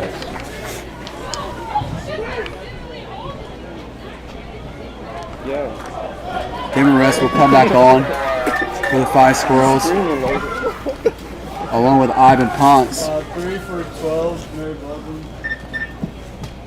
Reed will come off for the Fighting Squirrels.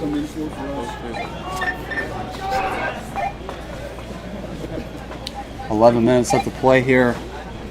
Corner kick coming up for the Pacers. It's low to the ground. Sets up perfectly for Lopez. Lopez takes a shot. It's blocked. And it goes out of play to the left of the Pacer bench.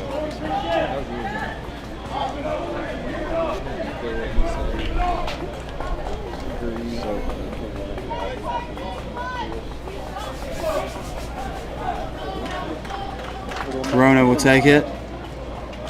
Gets into San Luis. San Luis battling to keep possession. Fighting Squirrels ultimately come up with it. Under 10.5 to play.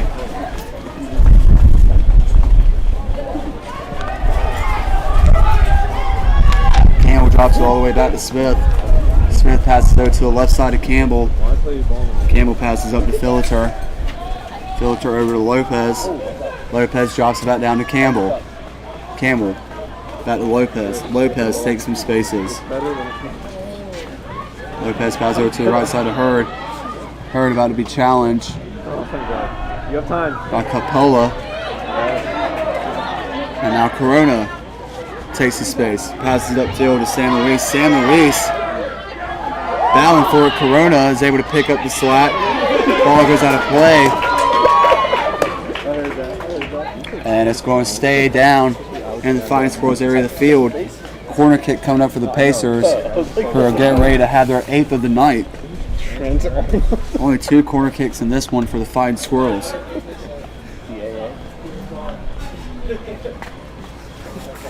That is a mouthful to say that.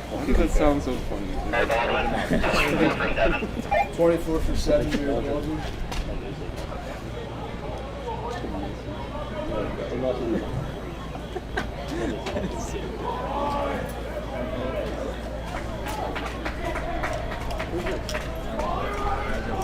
That's like the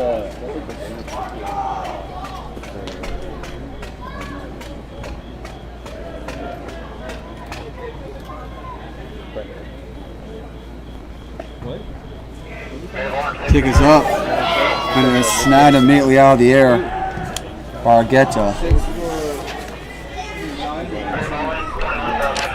21 for 11.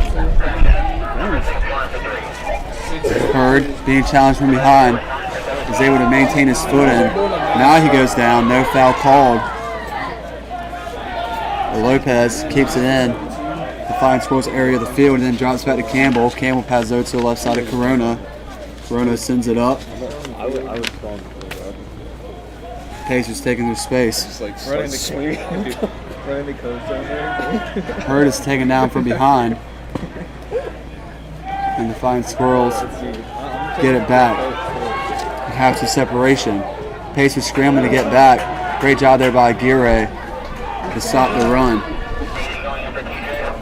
Why?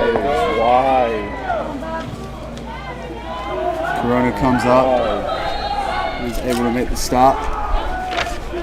Possession will remain with the Fighting Squirrels off the throw-in. 4, 9, and 21 are coming in. Multiple substitutions coming on for the Flying Squirrels. We won't attempt to name all of them. I can tell you this though, Danny Alvarez comes back on for number 19, TJ Hurd of the Pacers. Yeah, and then 17 walked off of that. Yes, and then for us it was 5. That's a team 5 from that team plays and then Carol got off. Team make them back. Probably walk to the other thing. Yeah, make the most. I would love to one day just like make Under 7 minutes to play here. Flying Squirrels put the ball in the box, takes one hop, goes into the gloves of Smith. Have a camera. I wish there was like a thing where Smith sends this one up in the air. stream where you could like a Goes stream, off the head of Blair. like how they have plan, and just like have a camera connected to that. And be like, oh, what's up, Bubba? Just like follow him around.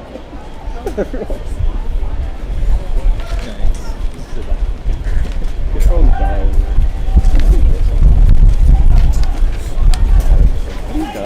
Flying Squirrels now bringing it up. Cam was able to track it down though for the Pacers first. Sends it out of play. I don't want to.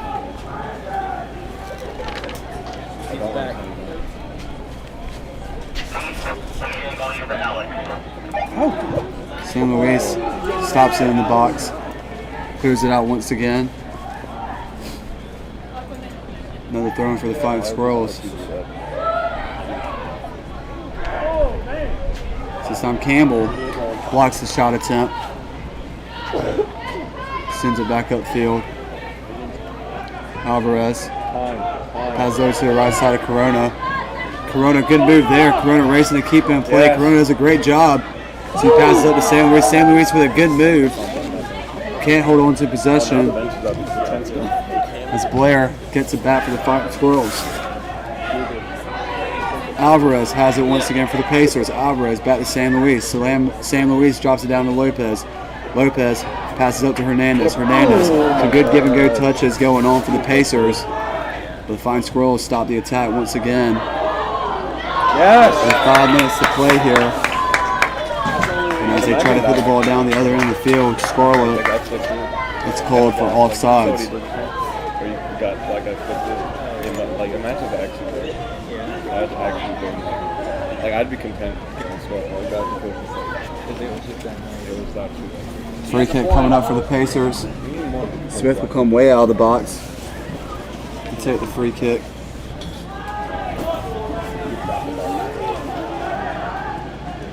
I remember those days.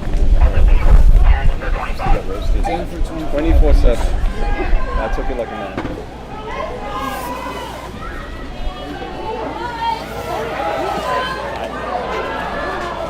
Alvarez trying to find some space, trying to find an opening. Shot taken, and it is shot up into the air as it went off the body of a Flying Squirrel member.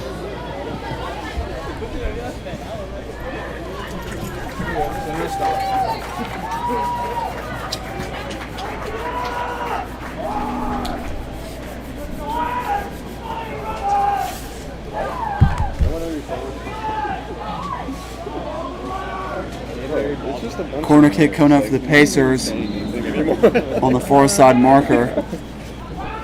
Aguilar will run over, take his time. So we have 3.5 exactly left to play.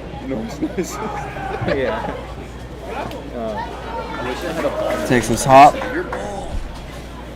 And Argueta snags it up.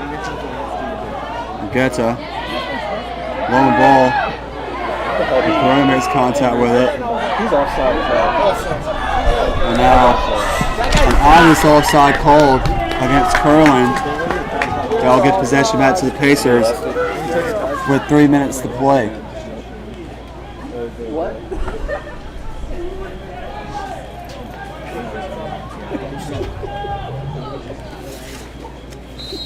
Who made that? Now the official is going to stop the play just before the free kick is taken to adjust things over. Number 28, Brooks of the Flying Squirrels. That does stop the clock with 2:43 left. And a yellow card is assessed to Brooks. Alvarez just sends it back downfield. Pacers get a couple good bounces though as Lopez is crashing from the box. Lopez takes a shot. Lopez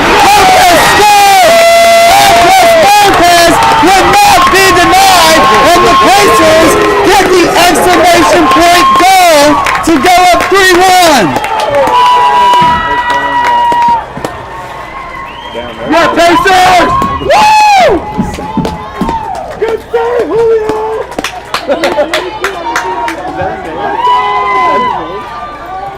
Julio? Yeah, I smell that shit. Yeah.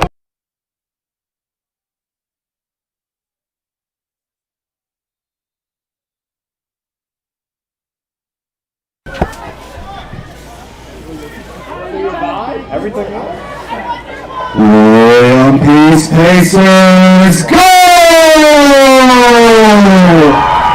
His second of the evening and 8th of the season, scored by number 7, Jorge Lemus!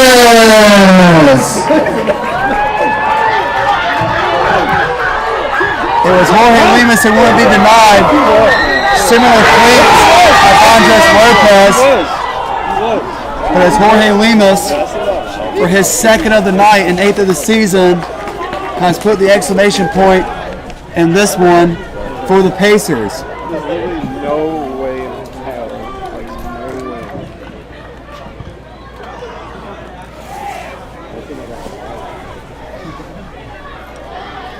And under a minute and a half to play here, the Pacers just have to run out time before they pick up their 8th and 3rd convincing, their 8th overall win of the season and 3rd convincing win in the USA South. 1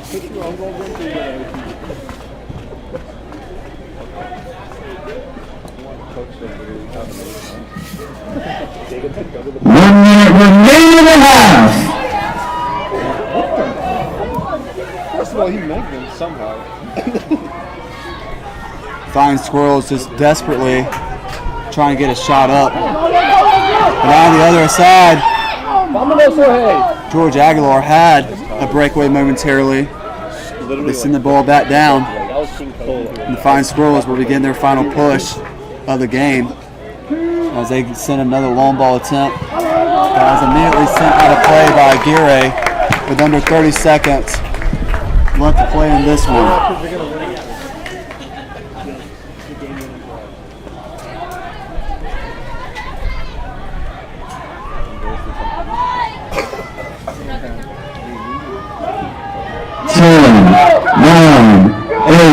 Seven, 6, 5, 4, 3, 2, 1, 0. Friends, that's the end of the game. Our final score of the Baldwin University Flying Squirrels 1, New William Peace Pacers 3. Pacers win! There's as always for the latest news and updates from William Peace University Athletics. Please visit GoPeacePacers.com. You can also hit the Pacers on Facebook or follow them on Instagram and Twitter at GoPeacePacers. Your WPU men's soccer team is back in action this Wednesday to begin a 3-game road stand to close out the season as they'll be facing the North Carolina Western College Baldwin Bishops for an opening kickoff of 3 p.m. Fans, we want to thank you for joining us for senior night here at Wakeman Soccer Park. Jonathan, safely have a good rest of your evening and weekend. And once again, congratulate your WPU senior class on a successful win on senior night. Thank you once again for joining us. Go Pacers!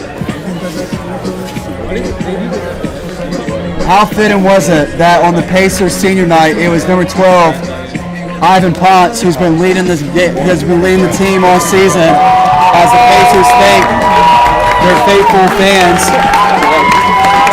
who were elected part of this win tonight. Pacers defeat the Mary Baldwin Fine Squirrels by a final score of 3-1. The Fine Squirrels now drop to 4 wins, 9 losses, 1 draw overall for the season. 1-4 in the USA South. Your Pacers now improved to 8 wins, 1 loss, 1 draw overall for the season. 3 wins, 1 loss, 1 draw in the USA South, and pick up back-to-back wins in their final home game of the regular season and on senior.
For the Pacers, the only yellow card in this one. A total of 15 fouls between the two teams. 11 fouls scored against the Pacers, 4 against the Fine Squirrels. 12 saves in total for the goalkeeper, Abdulio Argueta of the Fine Squirrels. Only 3 saves for the senior goalkeeper, Jacob Smith, who will get the big win on his senior night. 29 shots forced for the Fine Squirrels, only 9 shots forced for the WPU Pacers. This was the final home game of the Fall 21 season for the Pacers senior night, as the Pacers do get the win for the senior class that we thank, and we want to thank them for all their time and dedication they put into the program throughout the past 4 years. And of course, the seniors recognized tonight and are given the victory. Our senior goalkeeper Jacob Smith, Nathan Siri, Jose Aguirre, Sammy Suazo, Archie Filater, Ivan Ponce, and Didi San Luis. The Pacers will be back in action this Wednesday, October 20th, to start the 3-game road stand to close out the season. After the game at NC Wesleyan, they will then travel to Southern Virginia University and Fairhaven College to close out the season with a non-conference matchup. As always, for the latest news and updates from Warren Peace University Athletics, please visit GoPeacePacers.com. You can also like the Pacers on Facebook or follow them on Instagram and Twitter at GoPeacePacers. I want to give a special thank you to the WPU softball and men's basketball team for being our game and live stream operators. We also want to thank Wake Med Soccer Park for hosting both WPU men's and women's soccer teams at their facilities this season. Our administration staff for their continued support of all WPU athletics. Tom Kerr, our Director of Athletics. Claude Shields, our Deputy Director of Athletics. Jamal Stokes, Coordinator of Athletic Operations and Intramurals. Nicole Berenger, our Assistant Athletic Director. And Dr. Carolyn Nine, our Faculty Athletic Representative. For our athletic communications staff for producing this broadcast, we want to thank Director of Athletic Communications, along with interim head coach of the women's soccer team and assistant head coach of the men's soccer team, Audrey Peralta. We also want to thank our assistant director, Shelby Lombardo. Thank you for joining us for coverage of your WPU men's soccer team on senior night as the Pacers are able to pick up a 3-1 victory over the Mary Baldwin University Fighting Squirrels to improve to 8 wins, 1 loss, 1 draw overall for the season. 3 wins, 1 loss, 1 draw overall in USA South play. I'm Graham Hill. Thank you once again for joining us on the Pacers Sports Network. Have a good rest of your weekend. Good night, everybody.